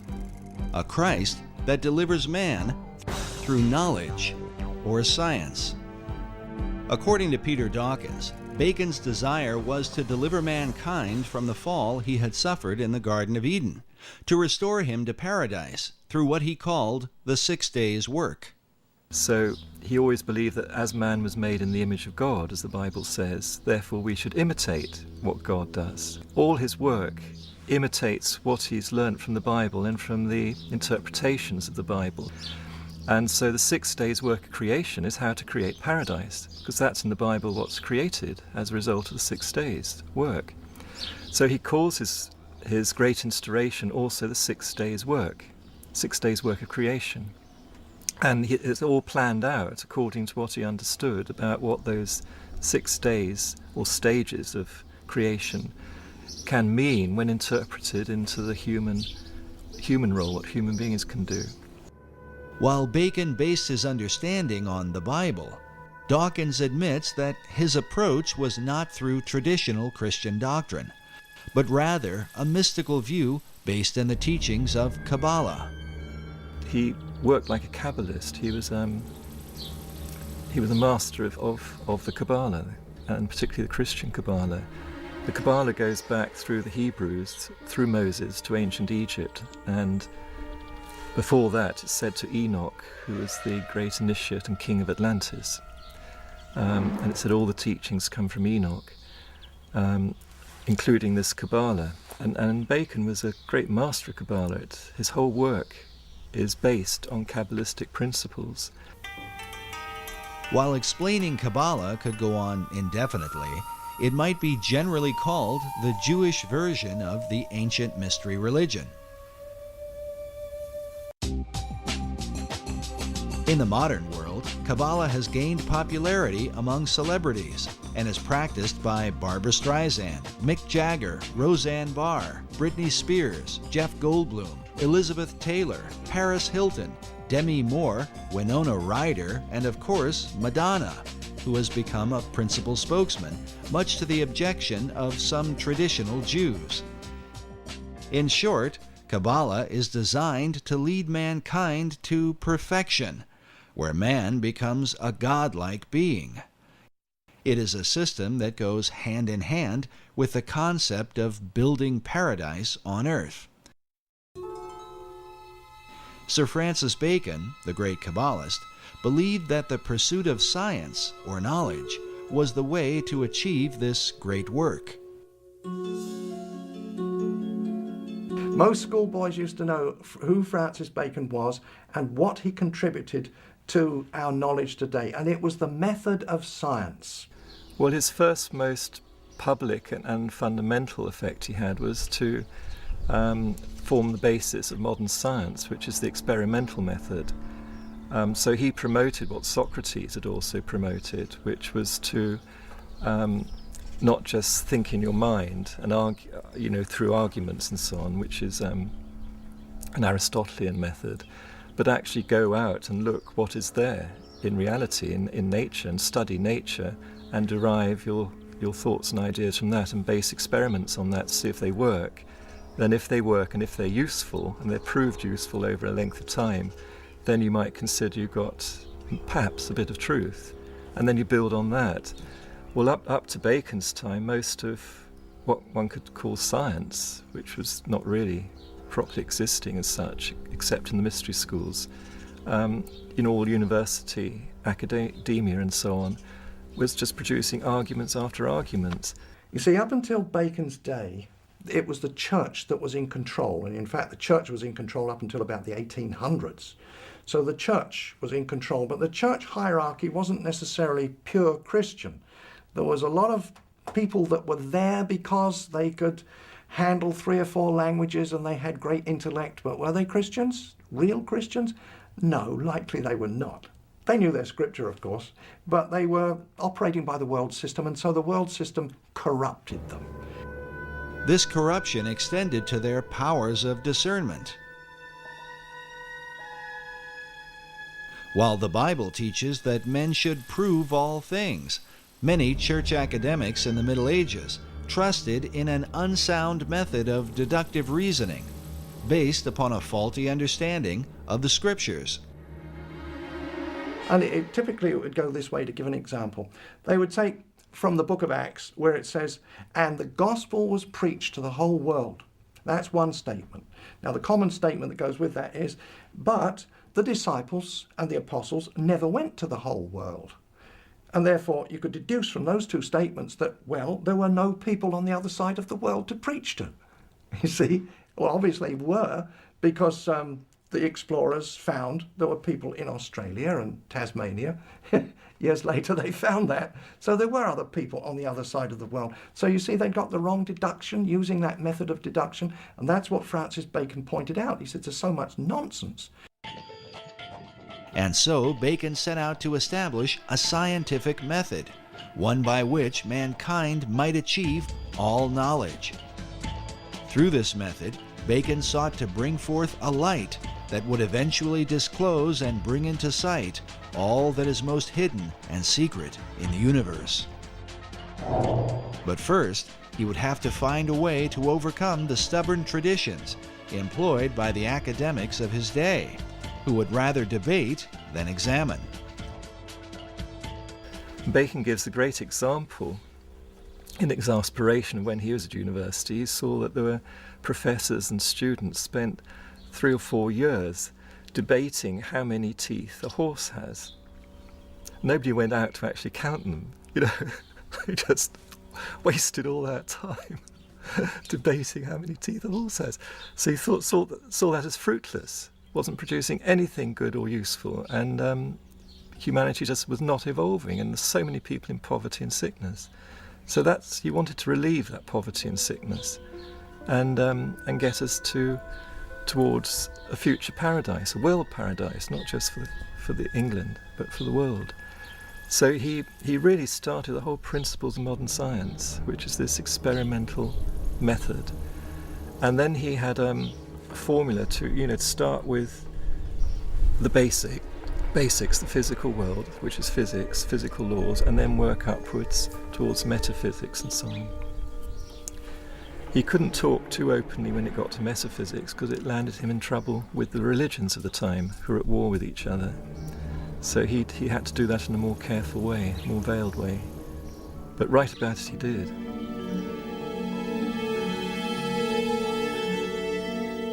Bacon's metaphysical ideas led him into teachings that would have been condemned by both the Catholic and Protestant churches of his day.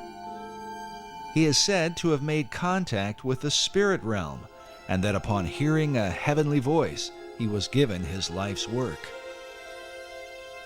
To protect himself, he kept his practices veiled within secret societies, in particular, the ancient Brotherhood of the Rose and Cross.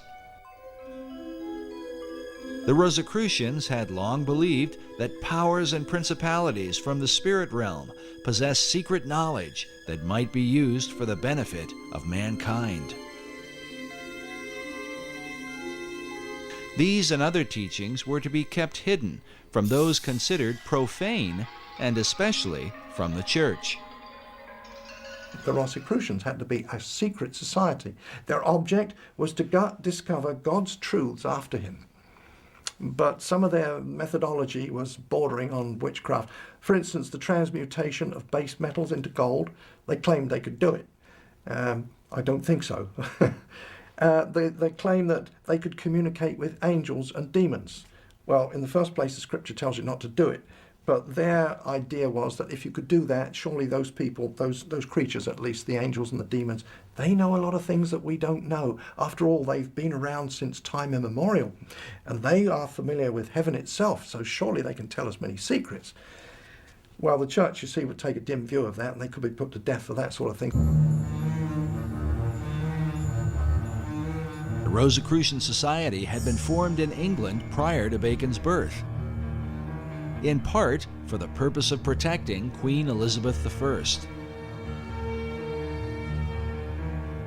In the 16th century, the conflict between Roman Catholicism and the Protestant Church of England was at its peak.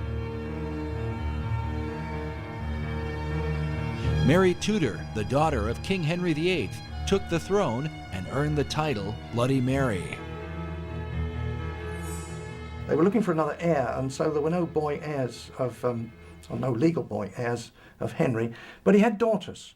And so we have Mary. And Mary was now 37, she was one of his daughters, and so she was installed as queen, and that was just after he died, so that would be in 58.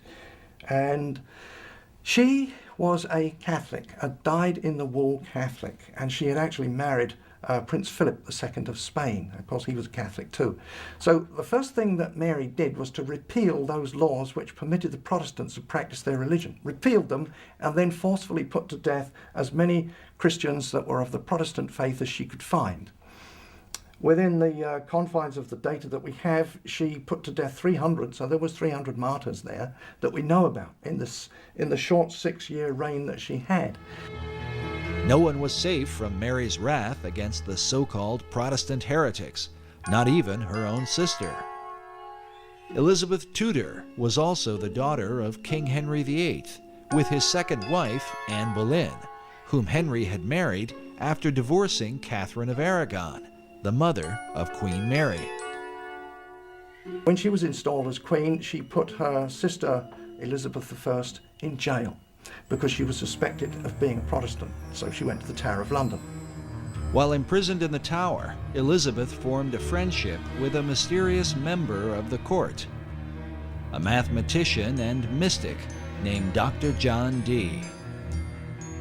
He was known in the early Elizabethan days as the real wise man, the magus, and he was into a lot of esoteric study. You know, he was certainly an initiate of the wisdom traditions. Dr. John Dee was one of the foremost geniuses of his day. John Dee was 34 years older than Francis Bacon, and John Dee was a mathematician, lived in London. He was a mathematician and astrologer to Queen Mary, Tudor. That's Bloody Mary. While Dee began in Mary's service, he soon fell out of favor because of his bizarre experiments, and some say his friendship with Elizabeth. In any case, Dee was imprisoned under suspicion of sorcery, an accusation that would follow him throughout his life, and one that seems not unfounded considering his system of magic is still practiced by many occultists to this day.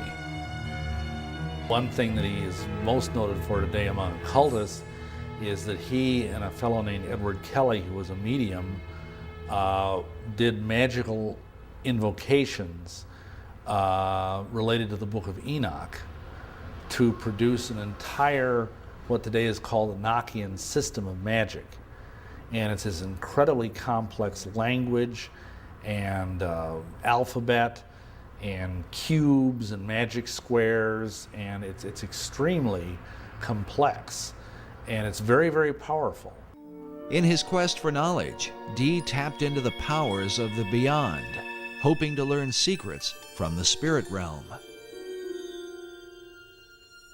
But that's not to say he wasn't trying to communicate with angels. He did.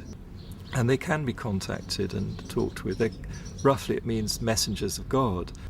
So that's what Dee was trying to do in his own way. But he obviously was too open about it, so in the end he got persecuted for this. But not everyone saw Dee's dabbling as communicating with angels of God. Dee once wrote that he was looked upon as a companion of hellhounds, a caller and a conjurer of wicked and damned spirits. Yet like Bacon, he practiced much of his craft in secret as an active member of the Rosicrucians in England. Some even credit Dee with founding the modern Rosicrucian movement. As such, communing with angelic beings that provide scientific knowledge was a familiar practice. Now, there was a pretty very brief and shady dividing line between what they called scientific knowledge and what we might call outright witchcraft today. It was the demarcation there was very shadowy. This shadowy line was one that Dee crossed many times. Yet for a while, he flourished under the reign of Queen Elizabeth. During this era, some believe that he was a kind of mentor to Sir Francis Bacon. Well, we know from Dee's diary that Bacon made one visit, at least, to Dr. John Dee's home at Mortlake. And when these visits were recorded, Dee was meaning people had come to talk with Dee and discuss esoteric matters with him and to use his library and so on like that. So we know that that's a historical record we have. Otherwise, it's circumstantial evidence. Bacon clearly knew Dr. John Dee because he was an important person in Queen Elizabeth's court, and Francis Bacon was a courtier. Perhaps the reason for the lack of records in Bacon's relationship with John Dee is that their work was done behind the veil of secret societies. There's always been these secret societies trying to promote learning and raise the level of people's thought and culture to a kinder level and higher level. But mostly they've worked in secret because the church, most of the different churches have been so, not very kind. The problem we're dealing with here is that Europeans discovered an awful lot of information, and very important, good, solid information of sciences that had been, developed richly elsewhere and that were brought into Europe and were so threatening to Christianity that they had to be suppressed. We know what happened to Galileo, and we know what happened to endless numbers of Giordano Bruno and so many others in science. They had to go underground. So the process of forcing knowledge and wisdom underground created a lot of coding and a lot of buzzwords and a lot of secret gestures and terms that still aren't understood to this day. So Dee is amongst that group. While men such as Galileo were persecuted for representing scientific knowledge, the secret societies of the Elizabethan era were in danger not for the knowledge they possessed, but how they obtained it, through occult practices of summoning spirits and conjuring demons. They were, nevertheless, determined to continue for the cause of science and learning. Dr. John Dee led the way in this arena. His method became known as angel magic because of his contact with spirits that Dee believed were sometimes good and sometimes evil. At one point, Dee's angels compelled him to visit the Holy Roman Emperor, Rudolph II, and tell him that he was wicked and that if he did not repent, God would throw him down. Incredibly, Dee obeyed the angels, visited the emperor, and established a friendship that would help to protect him from persecution later on. In his experiments, Dee worked with a medium named Edward Kelly. Kelly was the one who often made contact with the spirits Dee communed with. In a diary entry of June 8, 1584, Dee records a startling account. He claims that Kelly was greatly troubled when the angels tried to persuade him that Jesus was not God, and that no prayers ought to be made to him. They further claimed that sin did not really exist, and that man's soul simply moves from one body to another, in what sounds like reincarnation.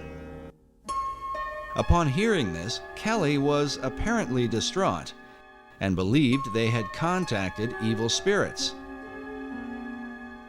Nevertheless, the angels provided Dr. Dee with gifts of knowledge.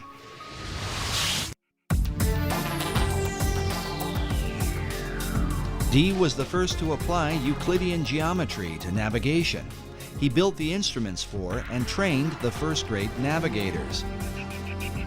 He is credited with coining the word Britannia, or Britain, and his influence laid the foundation for what would become the British Empire.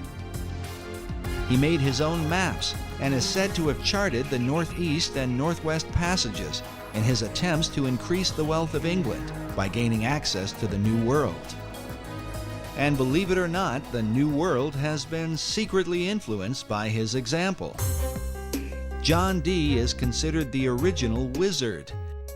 He was the inspiration for the character of Prospero in Shakespeare's The Tempest, and for Christopher Marlowe's Dr. Faustus. In the modern world, Dee was the role model for J.K. Rowling's Albus Dumbledore in the Harry Potter books, the character of Gandalf in Tolkien's Lord of the Rings, and even Ian Fleming's James Bond. Few people know that John Dee was the original Agent 007 in Her Majesty's Secret Service. Ian Fleming got the idea for his designation 007 for James Bond from the fact that that was how John Dee would sign his correspondence when he was overseas working as a spy for Queen Elizabeth. He would always sign his name 007. And that's where the concept came in for James Bond. Because James Bond was originally intended to be kind of a modern day Dr. John Dee, although it never really developed that way. While Dee's character continues to intrigue, some would argue that compelling the imaginations of literary minds was not his greatest influence. This image shows what appears to be a wizened old man passing a lamp in the dead of night to a younger man in Elizabethan clothing. Baconians believe this old world engraving represents Dr. John Dee passing the lamp of esoteric knowledge and wisdom to his successor, Francis Bacon. Both Bacon and Dee were men of science, dedicated to the advancement of learning. Both men were members of the Rosicrucian Society, of which Bacon would become the chief. Like Bacon, John Dee believed that America was indeed the lost continent of Atlantis. But where did he get this idea? Was it given to him by his angels?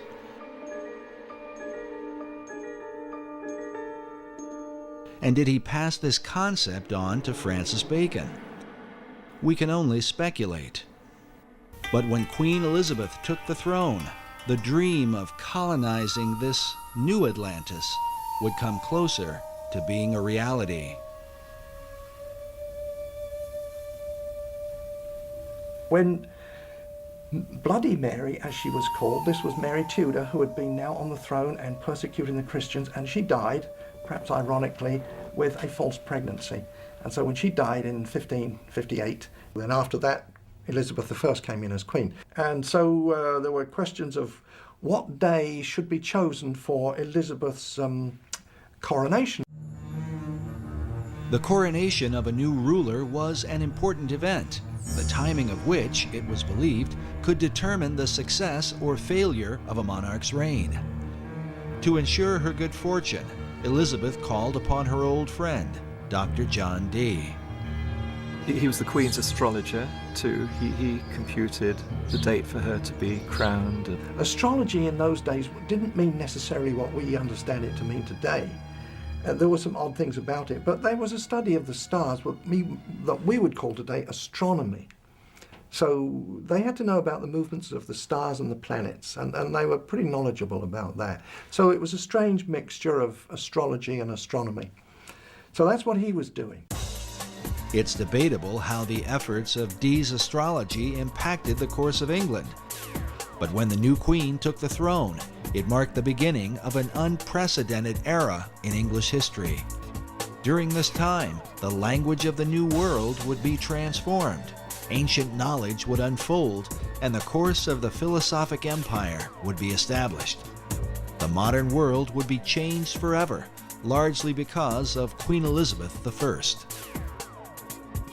And she was bright. This was Queen Elizabeth of England, one of the brightest queens that England has ever had.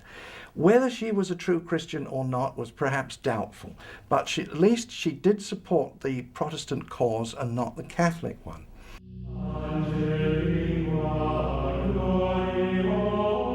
The Queen's Protestant faith made her immediate enemies in Rome. In April of 1570, Pope Pius V issued a papal bull excommunicating her from, quote, the unity of the body of Christ. Well, that meant that the Pope was saying to all the Catholic kings of Europe, go and invade England, kill the Queen, take over the country, make it Catholic, and I'll give you my blessing. So that was a huge threat to England and the Queen. So the English, who didn't like that, didn't like that idea, they formed a close-knit protection around the Queen and their country. To answer the threat of spies and assassins from Rome, the English set up an intelligence network under the leadership of Sir Francis Walsingham, known as the Queen's Spy Master. Among his secret agents were Dr. John Dee and later on Sir Francis Bacon, along with their Rosicrucian Society, which is said to have been formed in England for the purpose of protecting Elizabeth. But some suspect the Order of the Rose and Cross had yet another agenda. I think they would have definitely been on the Protestant side of things. They would have had a vested interest in using all of their both political savvy and occult savvy to protect the Queen, but I also think they had an esoteric agenda as well. This society had a very esoteric base. Behind it had links with the wisdom societies, the wisdom traditions throughout Europe, and inherited a lot of that wisdom light being passed on. And so they had an inner program which was to try to raise consciousness of society. According to Bacon, Rosicrucianism seemed to represent the very heart and focus of the entire New Atlantis concept. Francis Bacon's last book that he was writing at the time when he allegedly died, that was 1626, but his last book was called The New Atlantis, and the subtitle was The Land of the Rosicrucians. Why the Land of the Rosicrucians, or Rosicrucians? Why did Bacon deem their influence to be so important? Rosicrucianism gets its name from the symbols, the main symbols used, and that's the rose and the cross. But these are very ancient symbols. They go back long way in time and been used by different societies for thousands of years. In the hands of different societies, the symbol has been interpreted in a variety of ways. There is the decipherment of the rose that received much attention in Dan Brown's Da Vinci Code. The rose is a symbol of secrecy, and the term in Latin that characterized the relationship of the rose to secrecy was sub rosa, meaning under the rose. So secret orders world round, when they swear to secrecy, swear sub rosa. The secrecy of the rose represents the hidden knowledge of the ancient mystery religion, while the cross symbolizes Christianity. The combining of these two is what defines the belief of nearly all the secret orders.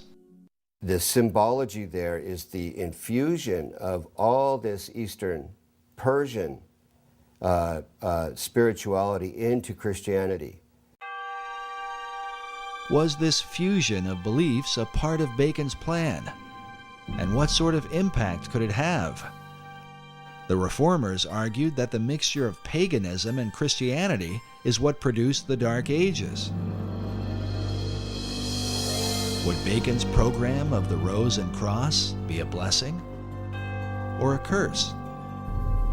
And how would this whole thing be carried out?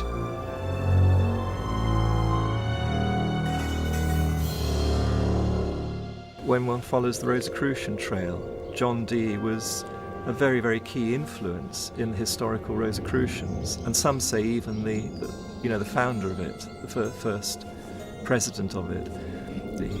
But at some point, the presidency was given over to Francis Bacon, and he was in charge of the Rosicrucians, not just in England, but it spread right through Europe,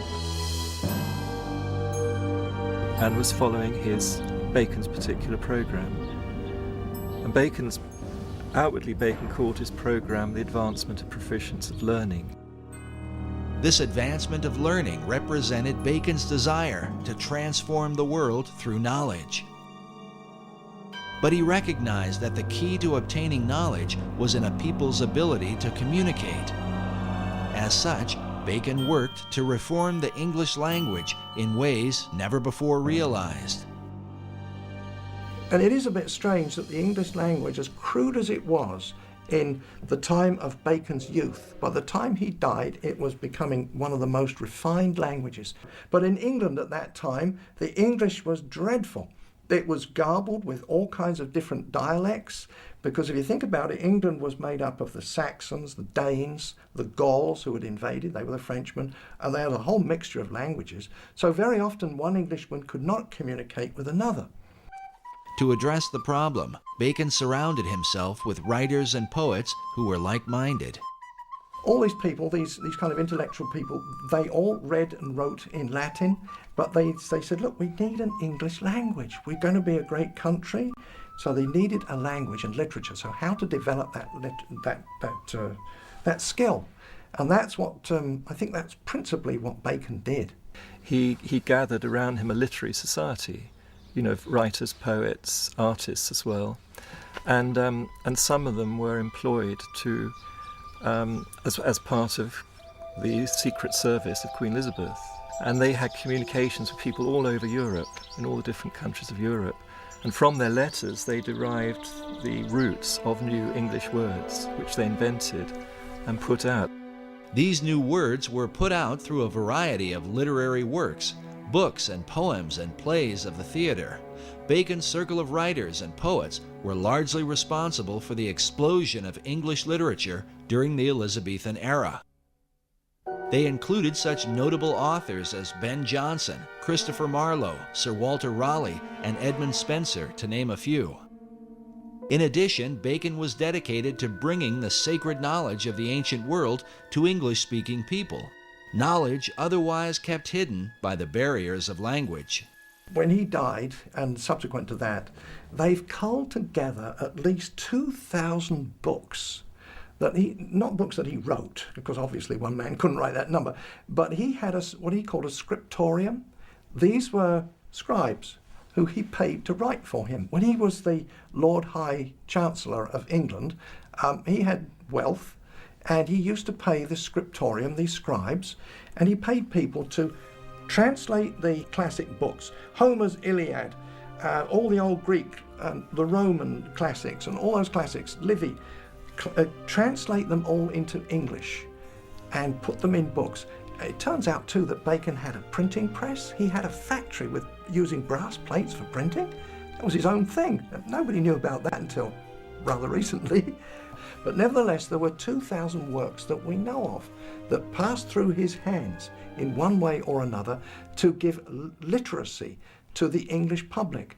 Printing presses to make these books available to many people at a cheap price. But Bacon's purpose and that of his literary society was to prepare the people of the old world to colonize the land of the new. As the term colonization scheme suggests, the launching of Bacon's plan for America was not by chance, but by design. It could be said that his great scheme began at an early age, perhaps when he was sent by Queen Elizabeth I to the court of France, where he was inspired by the example of the French poets.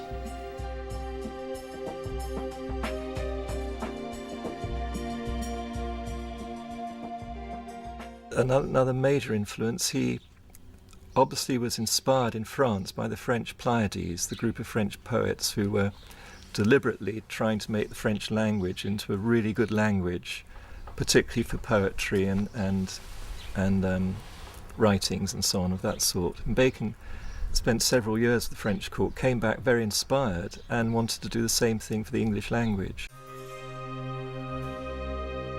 Upon his return to England, he was sent to study law at the prestigious Gray's Inn in London, where his statue can be seen today. It was here that Bacon formed the beginnings of his own literary society, a secret group known as the Knights of the Helmet. The Knights of the Helmet it's actually the name of a masque he wrote, or it's thought he must have written. because masks were put together by a lot of people for the royal court or for the Inns of Court, which was where the lawyers were. And to get a job as a lawyer or a minister or official in the government, you had to be first of all a lawyer, and you had to know how the royal court worked. So every year they had to put on huge celebrations imitating the royal court, and part of that celebration was masks. And many people were involved in creating these entertainments with their masks. Francis Bacon just one of them, but he became a key one, and he wrote quite a lot of the mask material, which one can identify. You know, once you get to know Bacon and his writings, you can identify what was done. And he's acclaimed by the lawyers as being the great one who inspired them and led them and wrote for them, you know. But the Knights of the Helmets was the name of one of the masks at a key moment when the whole Shakespeare authorship, the name the Shakespeare was being used for the first time. The Knights of the Helmet took as their inspiration the Greek goddess Pallas Athena, who carried a spear and who wore a great helmet, a symbol of secrecy. According to tradition, one that wears the helmet of Athena becomes invisible. And they had to swear allegiance to it. Not only that, Athena, the goddess Athena, carried a spear that she shook in the eyes of ignorance. And she was one of the greatest goddesses among the Greeks, ruling through intellect and man's wisdom. Even as Dr. John Dee had been inspired by angelic beings, some researchers believe that a spiritual encounter with Pallas Athena gave Bacon the inspiration for his life's work. Well, in some of those cipher writings that he had written, he writes there how this he heard an heavenly voice. The voice he heard inspired him towards secrecy and to imitate the work of God. The Divine Majesty takes delight to hide his work, according to the innocent play of children. Surely for thee to follow the example of the Most High God cannot be censored. Therefore put away popular applause, and after the manner of Solomon the king, compose a history of thy time, and fold it into enigmatical writings and cunning mixtures of the theatre. That was his mission in life. And for the rest of Bacon's life, he was dedicated to that one purpose. Baconian scholars believe that Bacon's revelation led him to develop a series of theatrical works that would teach the English people and transform them into a nation that could one day dominate the world and resurrect the Atlantean dream. Believing that he put away popular applause as his heavenly voice had commanded, he is said to have written behind the identity of William Shakespeare. Shakespeare, it's a synonym for Apollo and Pallas Athena. They're both known as shakers of the spear in classical tradition. And the spear represents a ray of light, a ray of wisdom. And they shake that spear at the dragon of ignorance. Exactly what Ben Jonson says in his preface to the Shakespeare Folio, to shake a lance at the dragon of ignorance. And this is the role of an Apollo or Pallas Athena. And they have always been the muses of the other 9 muses, who themselves are the muses of all the writers, poets, artists, and so on in history. So Apollo and Athena are the great inspirers. They're the great Shakespeares. Bacon incorporated these Greek gods within a key symbol, the AA headpiece representing Apollo and Athena. Usually one of the A's is shaded, denoting a light and dark side. This symbol is found printed at the head of certain pages within the Shakespeare Folio and among the acknowledged works of Francis Bacon. Of the two polarities, Apollo and Athena, it was Athena that seemed to dominate Bacon's imagination. Pallas Athena was, she shook her spear at the eyes of ignorance, so she was the spear shaker. Now, she's always been known as the spear shaker. That was long before the time of Bacon. Back to the Greeks, the spear shaker.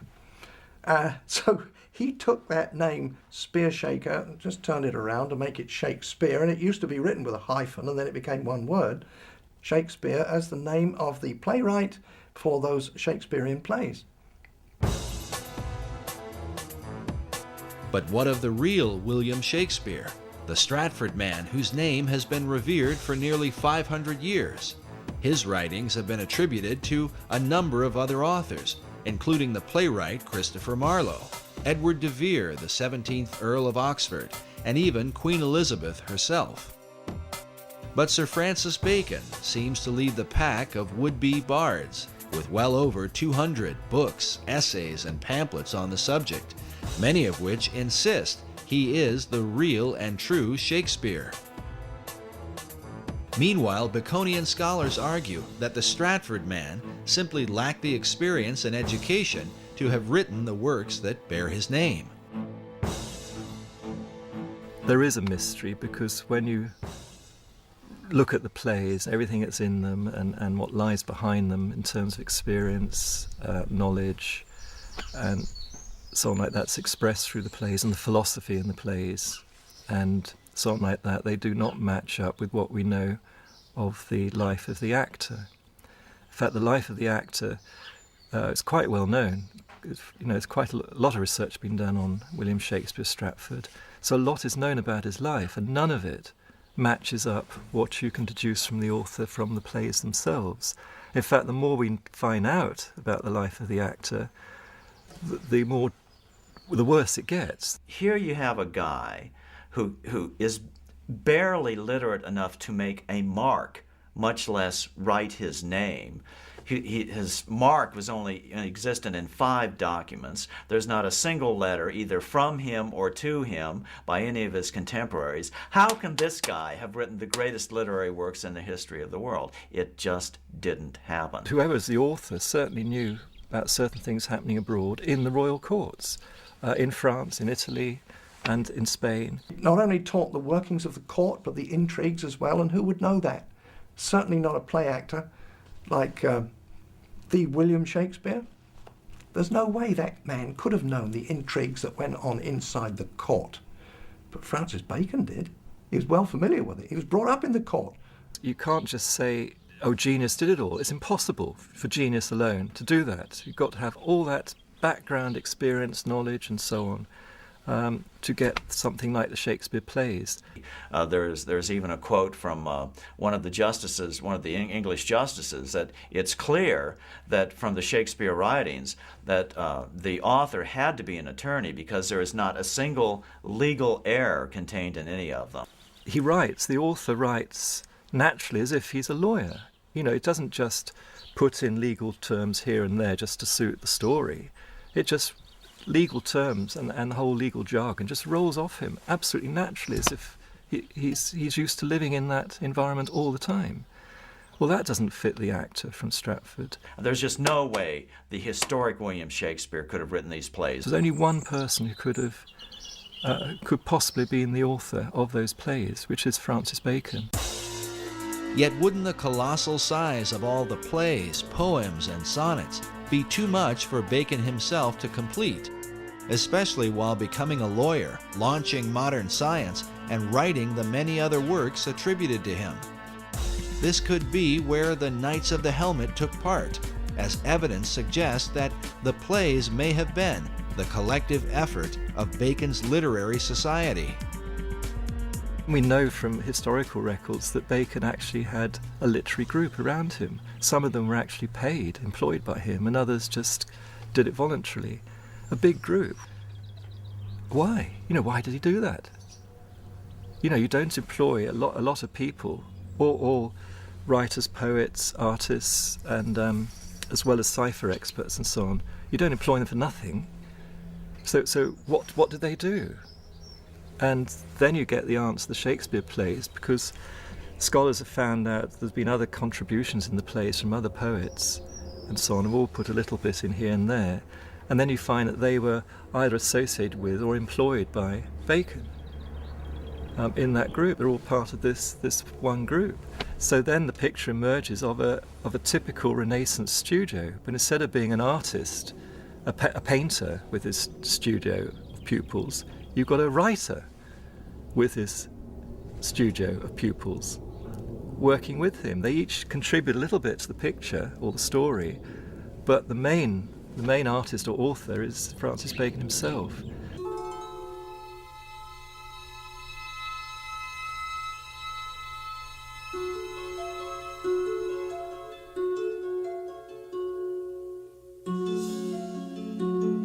But in the town of Stratford-upon-Avon, people come from all over the world to view the birthplace of the man considered to be the greatest literary mind of all time. In Stratford, they hold a strong view against the suggestion that Shakespeare was anyone but himself. It's a conspiracy theory, and it's all aimed at toppling the greatest writer who's ever lived. There is a Shakespearean trust in England, and these are people who are dedicated to the cause of supporting and maintaining that William Shakespeare, the actor, was the actual playwright. I think it's highly unlikely. Dr. Paul Edmondson is the head of education at the Shakespeare Birthplace Trust in Stratford-upon-Avon. In this debate, he is known as a Stratfordian, not just because of where he lives, but because of his traditional view of Shakespeare. The Stratfordians are considered the academic adversaries of Baconians. We asked Dr. Edmondson to comment on the Bacon-Shakespeare theory. It first occurred in 1785. A vicar just outside Stratford got to the age of 80, and then there's some report of him burning the papers that he'd been working on, as if in his later years he just kind of renounced any theory that he had about Bacon. It was taken up in 1856 by, what a surprise, Delia Bacon, no descendant, but she wanted to prove that Bacon wrote the plays. She even went as far as having herself locked in Holy Trinity Church to dig up the grave of Shakespeare, convinced that some manuscripts would have been inside the grave saying, "I did not write the plays, it was Bacon instead." And she didn't get as far as digging up the corpse of Shakespeare, and later she went mad after the publication of her book. But her book was groundbreaking. She had good support from Nathaniel Hawthorne, Mark Twain. She knew literary figures in the States. Mark Twain was certainly convinced that the historic William Shakespeare did not write the Shakespeare plays. And this is a guy, how can you deny his conclusions? He had the money to investigate it. He had the time to investigate it. He's not known as a crackpot in any other venue. In 1909, Twain took up the Bacon-Shakespeare controversy with his own book titled Is Shakespeare Dead?, in which he questions the reputation of the Stratford actor in his lifetime. He's saying that in Shakespeare's own life, no one regarded him as being important or famous or a brilliant playwright or anything like that. It was only 2 or 3 generations after his death that suddenly the historic William Shakespeare became a big deal. So however, the plays enjoyed immediate success and immediate prominence. So how do you explain that? That's simply not true. There's all sorts of evidence that he died and that he was remembered after his death. First of all, there's the very significant memorial bust in Holy Trinity Church, which not only is an early likeness of Shakespeare to give us a sense of what the man actually looked like, but it also mentions him as a great writer. On the inscription of the monument, "See living art," but paid to serve his wit. I'm paraphrasing there, but it mentions living art and looking at the page rather than the monument, which is an echo of, or prefigures possibly, the commendatory verse of Ben Jonson, Shakespeare's friend and contemporary playwright, at the front of the first folio. The first folio is the first time Shakespeare's works are gathered together after his death by his friends. That's crucial. What is equally crucial is that the 2 tributes mentioned by Dr. Edmondson did not come about until years after Shakespeare's death. Other great writers of the time, like poet Ben Jonson, were given more immediate recognition within months of their passing. Just as importantly, the great folio assembled by Shakespeare's friends 7 years after his death contains what many believe to be some important clues. 19th century author W.F.C. Wigston referred to William Shakespeare as Phantom Captain Shakespeare, the Rosicrucian Mask. This may have been partly due to the world-famous Droeshout portrait that appears on the front of the original Great Folio of 1623. Note the presence of a line extending from the jawline of Shakespeare to the bottom of his left ear, as if to suggest the face were simply a mask. If this seems far-fetched, consider the dedication which appears beside it, written by poet Ben Jonson, a friend of both Shakespeare and Sir Francis Bacon. With a rather mysterious twist, Jonson concludes with the words, "Reader, look not on his picture, but his book." Why would Ben Jonson point the reader away from the face of Shakespeare and compel men to look upon the book instead? A dedication that seems to parallel the monument at Holy Trinity Church. On the inscription of the monument, "See living art," but paid to serve his wit. I'm paraphrasing there, but it mentions living art and looking at the page rather than the monument. Are these allusions made by the men who knew the real William Shakespeare, that he was simply a mask or frontman for Francis Bacon? Bacon paid him off to go and keep his mouth shut. The monument at Holy Trinity Church refers to the page that serves Shakespeare's wit. But when one looks upon the page beneath his hand, it turns out to be blank. Some Baconians believe this is a secret code, alerting the reader that the Stratford man himself wrote nothing. The empty page is said to match the empty expression on the face of Shakespeare, who Baconians argue could barely write his name. It's actually a big embarrassment to, you could say, the academic fraternity that believed the actor wrote the plays. The question of Shakespeare's literacy is often mentioned because of the few known signatures he left behind. As one writer puts it, the scrawling, uncertain method of their execution stamps Shakespeare as unfamiliar with the use of a pen. Perhaps a modern equivalent of this is to say, how good is your signature on your credit card? How good is your signature when you sign your name in a shop or on a bank transaction or whatever? There are several signatures which survive of Shakespeare. How good would you like them to be? While Baconians argue that Shakespeare lacked experience, Edmondson points out that, as the son of a glove maker, he was uniquely qualified. There's lots of references to different kinds of leather. For example, Feste's line in Act 3, Scene 1 of Twelfth Night about someone's wit being like a cheverel glove. Cheverel, as the son of a glove maker, Shakespeare would have known, is a kind of kid skin which stretches and stretches and stretches when you're making the gloves. It's a very soft, supple material to work with. And here you have it immersed in the wordplay of one of Shakespeare's clowns. Francis Bacon knew nothing about different kinds of leather, I would suggest.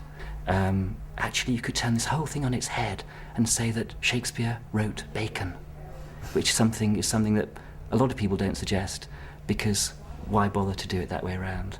One of the problems is the Shakespearean trust is that while these objections come up to William Shakespeare being the author of the plays, they refuse to investigate the contrary evidence which has been put forward to them. They refuse to look into it. They refuse to look into the cipher codes that Bacon incorporated in the first folios, for instance. Bacon uses this cipher in the Shakespeare work and his own, and in the work under his own name. But he also, in doing that, signs his name and the name of the Rosicrucian fraternity. This code system of writing he used all his entire life. The examination of the cipher codes in Shakespeare's plays have filled hundreds of books and essays over the last few centuries. But perhaps the most specific evidence are the presence of Baconian and Rosicrucian emblems in the Great Folio of 1623 and in earlier works by Shakespeare. Bacon's light A and dark A symbol appears, representing the two Shakespeares, Apollo and Athena. Meanwhile, this Rosicrucian emblem, featuring the god Pan, is found prominently throughout the work. Other mystical headpieces with Rosicrucian symbolism are found both in the Shakespeare Folio of 1623 and in works openly published by Sir Francis Bacon. The varied symbols and ciphers clearly mark the presence of Bacon and his Rosicrucian fraternity, while to what extent they were involved in the writing of the plays remains a matter of debate. But perhaps the most compelling evidence is that the works of Shakespeare helped to accomplish exactly what Bacon and his Knights of the Helmet set out to achieve. While the numbers vary, the plays are said to have developed some 20,000 words for the English language, with some words being created, older words being revived, and current words being used in new ways. Could the actor from Stratford, with a limited education, have accomplished this coincidentally? The Shakespeare controversy was illustrated quite clearly by Masonic author Manly P. Hall in his book, The Secret Teachings of All Ages, where he reveals the veiled purpose behind the writing of the plays. He says, Sir Francis Bacon, the Rosicrucian initiate, wrote into the Shakespearean plays the secret teachings of the fraternity of the Rose and Cross, and the true rituals of the Masonic order. The Bacon-Shakespeare controversy involves the most profound aspects of science, religion, and ethics. He who solves its mystery may yet find therein the key to the supposedly lost wisdom of antiquity. The lost wisdom that Hall refers to is said to have begun in ancient Atlantis.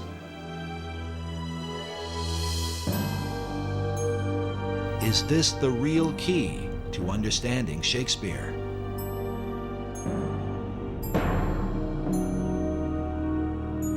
Incredibly, it may be said that the plays themselves represent the whole confusion of America's foundation. For while Shakespeare contains a clear representation of Christianity, with some 1,200 biblical references, along with them are plays with openly pagan and magical themes. Like the symbol of the Rose and Cross, the plays combine the teachings of Christianity with the wisdom of the mystery religion.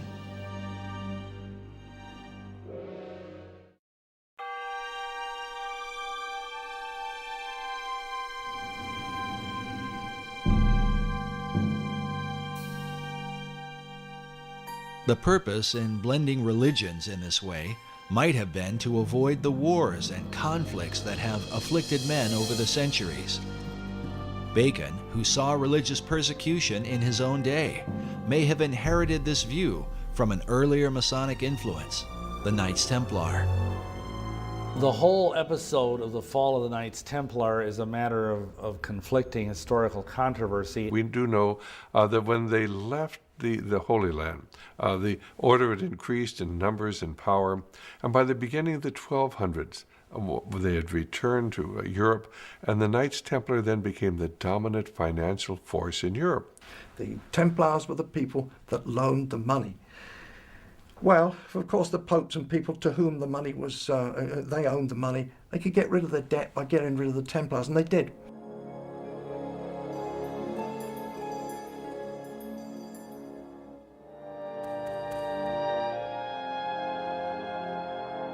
But in addition to the issue of debt, the Templars were accused for embracing certain religious doctrines they had picked up during their time in the Holy Land.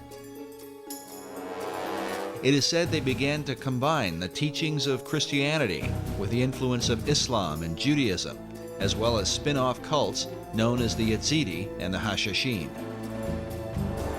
What people did not understand is they had adopted the teachings of the ancient esoteric religions. And they were decreed by the Pope in 1308 in Europe and 1309 in England that the Templars should be disbanded, if not hunted down and killed.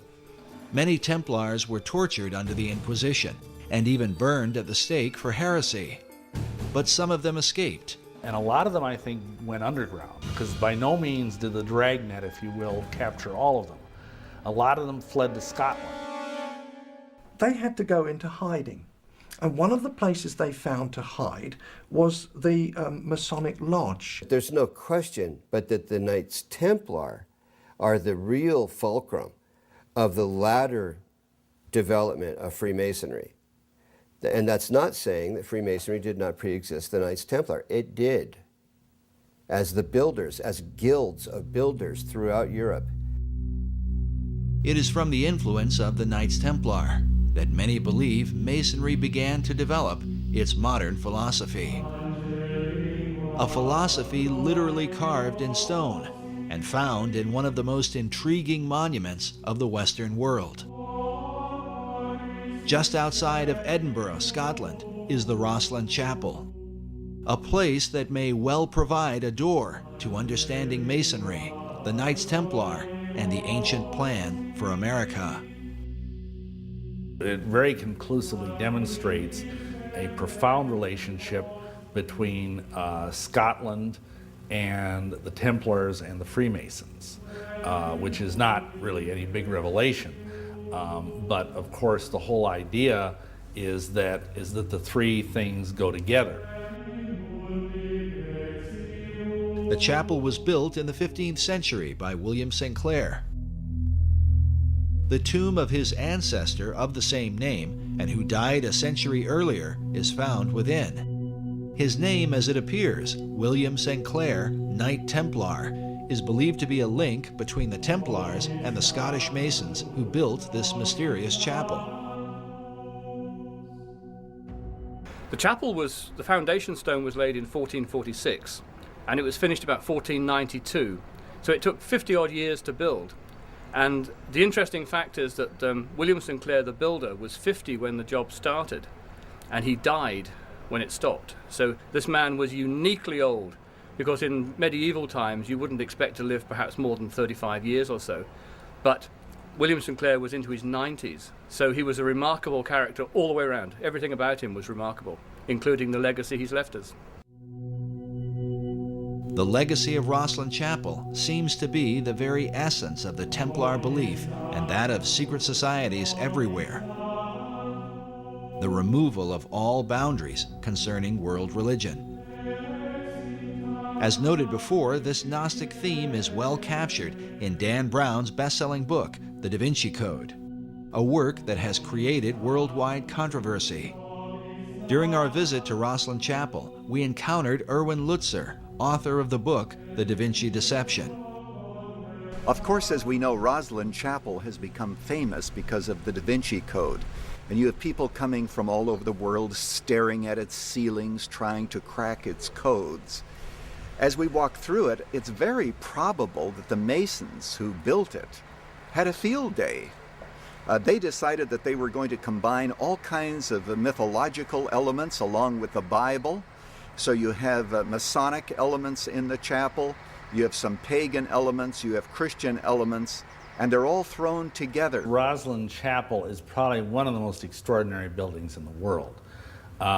It is like a Disneyland of Masonry and Rosicrucianism. I think the chapel is an enigma.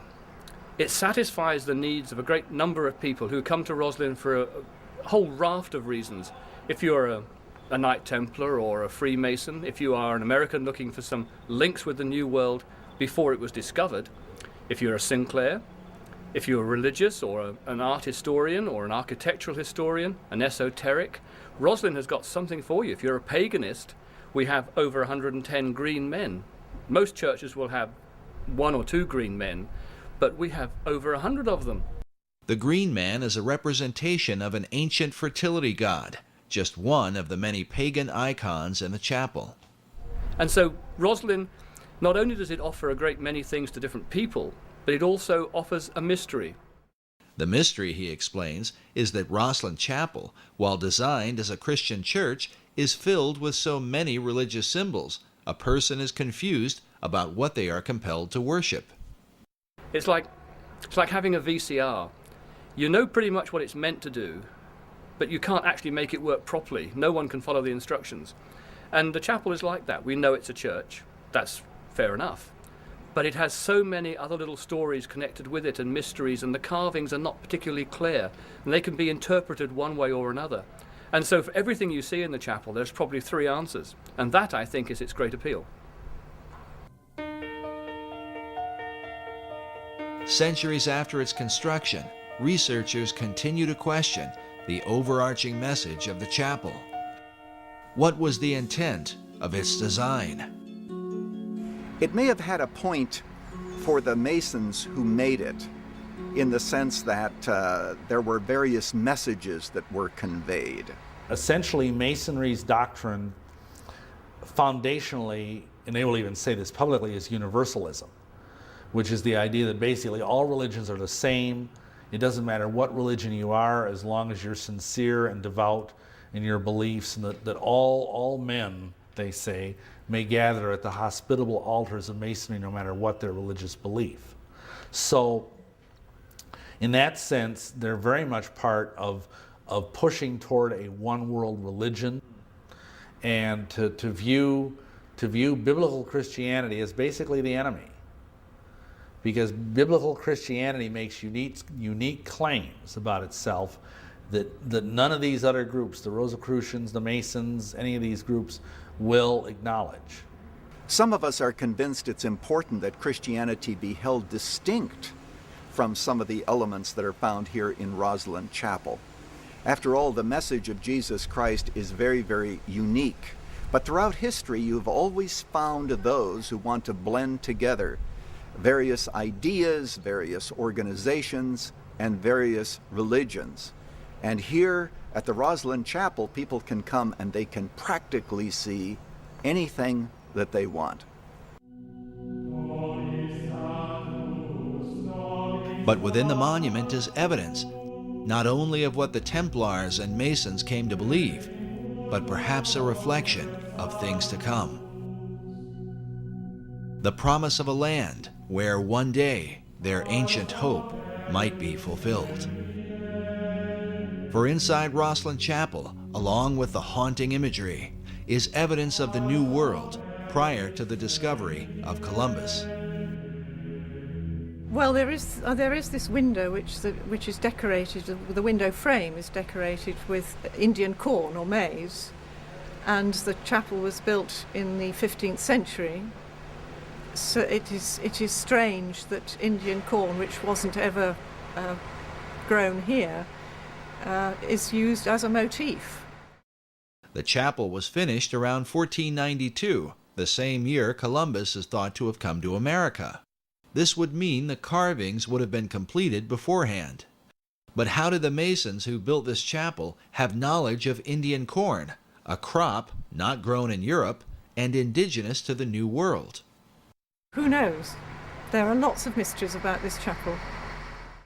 Another mystery is the presence of aloe cactus plants, also indigenous to America, and like the Indian corn, carved along the arches of the chapel. But even with these, academics have been skeptical. Yet a third carving, a trefoil plant or type of clover, is said by Rosslyn Chapel director Stuart Beattie to have convinced one skeptic in particular. The trefoil plant is quite interesting. Rosslyn Chapel does have carvings of plants that we believe came from the New World before Columbus discovered America. We've had these plants investigated, and a botanist from the university had a good look at them, and he wasn't particularly convinced, as academics need to be. He wasn't 100% sure that these plants were in fact aloe cactus and sweet corn. And I think his logic was that the people who went to the New World and recorded these images on parchment brought those images back. They would have been translated to wood and then subsequently translated to stone. And it's that process which removes them from the original 2 or 3 times, which means that there are discrepancies that can build in. And so, being an academic, he was uncomfortable with these images. And when looking around the chapel, he suddenly, his eyes lit up, and he came and got me, and he said, whilst I was fairly unsure about the sweet corn and aloe cactus as being honestly genuine, I have found a trefoil plant on what would have been the outside of the chapel at the time, but is now the baptistry, that would only have been found in the New World. Therefore, I am much more comfortable to say that the other plants are also honest and true.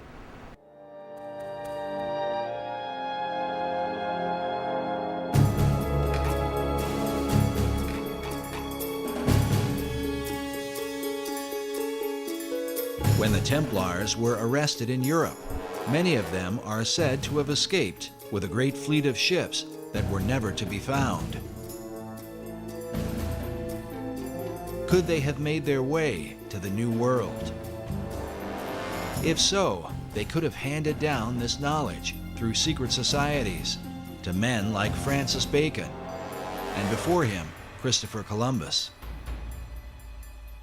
Some people believe that Columbus didn't just accidentally stumble onto America, that some secret society which he had access to had knowledge of the existence of the continent of both North and South America. Was Christopher Columbus a member of a secret order? Some researchers point to this painting that depicts Columbus with his left hand in a Kabbalistic gesture, denoting the left-hand path of the initiate, meaning the path of darkness or secrecy.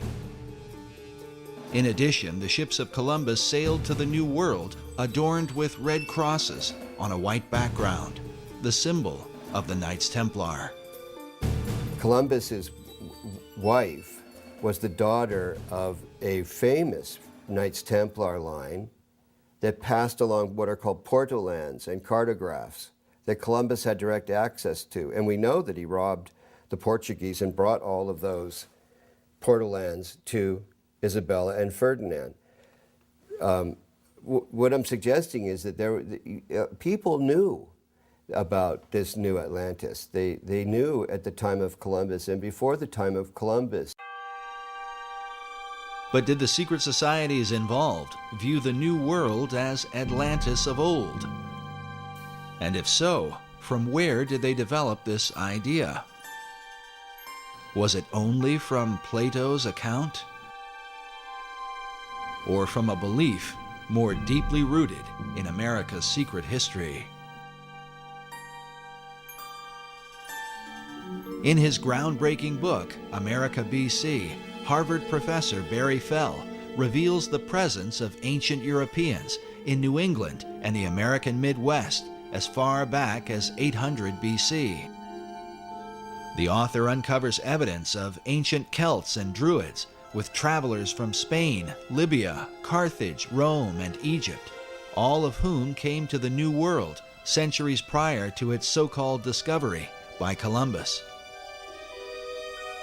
His research exposes that the all-seeing eye was present in places like Vermont and New Hampshire long before the new order of the ages was declared.